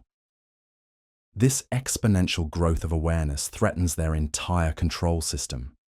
But they also understand that time is running out for their countermeasures to be effective. The spiritual awakening that's occurring among pure humans has reached a momentum that their suppression techniques cannot reverse. Each new revelation of their true nature accelerates the very awakening they're trying to prevent. This is why I believe we're living in the most hopeful period in human history, despite the apparent darkness of current circumstances. The Nephilim Bloodline's hidden power has been exposed not to create despair, but to enable the recognition and resistance that will ultimately defeat their agenda. Their supernatural intelligence, vast resources, and sophisticated control systems represent formidable opposition. But they're still created beings, operating within divine parameters that limit their ultimate capabilities. The same authority that created them also created the humans they're trying to control, and divine authority always supersedes rebellious intelligence. The outcome of this conflict has already been determined by divine decree. The only question is how quickly enough humans will recognize their true identity and divine authority to manifest that predetermined victory in earthly circumstances. The power has always been available. The question is whether we'll recognize it and use it before the window of opportunity closes. This recognition requires each of us to make a fundamental choice about our identity and allegiance. Will we accept the hybrid bloodlines assessment that humans are flawed biological machines that need technological enhancement and institutional control? Or will we embrace our divine identity as spiritual beings created in God's image with inherent authority over the forces that seek to corrupt and control us? The choice seems simple when stated clearly, but making it requires courage that goes beyond intellectual agreement. It means standing apart from social pressures that reward conformity to hybrid systems. It means accepting responsibility for spiritual development that institutions discourage. It means trusting divine guidance over expert opinions that serve hybrid rather than human interests. Most significantly, it means recognizing that our ultimate citizenship isn't in any earthly system, but in the divine kingdom that transcends all human institutions. This recognition provides security that no earthly circumstances can threaten and purpose that no institutional failure can eliminate. The Nephilim Bloodline's greatest weapon has always been deception about human identity and divine authority. Once these deceptions are exposed and rejected, their entire system of control becomes not just vulnerable, but irrelevant. Spiritually awakened humans operating according to divine authority cannot be controlled by beings who have severed their own connection to that same authority. This is why understanding the hidden power of the Nephilim bloodline ultimately becomes a source of hope rather than fear. Their apparent strength is actually weakness. Their seeming victory is preparation for defeat, and their hidden agenda has become the catalyst for the very awakening that will ensure their destruction. The same divine power that scattered the builders of Babel is stirring again. The same authority that preserved Noah through the flood is preparing to preserve pure humanity through the challenges ahead. The same wisdom that guided Daniel through multiple kingdoms is available to guide us through the final phase of this ancient conflict. But accessing this divine resource requires recognition, choice, and commitment from those who understand what's really happening. The power has always been available, but it must be consciously chosen and actively applied. The victory is certain, but it requires participants who recognize their role and fulfill their responsibility. The hidden power of the Nephilim bloodline has been fully exposed. Their ancient agenda stands revealed in all its deceptive complexity. But so does the divine authority that has always been their superior and will soon demonstrate that superiority for all creation to witness. The question that remains is personal and urgent. Will you recognize your true identity and choose divine authority before the final moment arrives? Will you join the awakening that's already transforming human civilization? Or will you remain trapped in deceptions that serve those who seek your destruction? The choice is yours, but time is running short. The signs are accelerating, the deceptions are becoming obvious, and the window for decision is narrowing. But for those who choose wisely, the future holds promise beyond anything the corrupt bloodlines could ever offer. The age of their hidden dominion is ending, and the time of humanity's divine restoration is about to begin.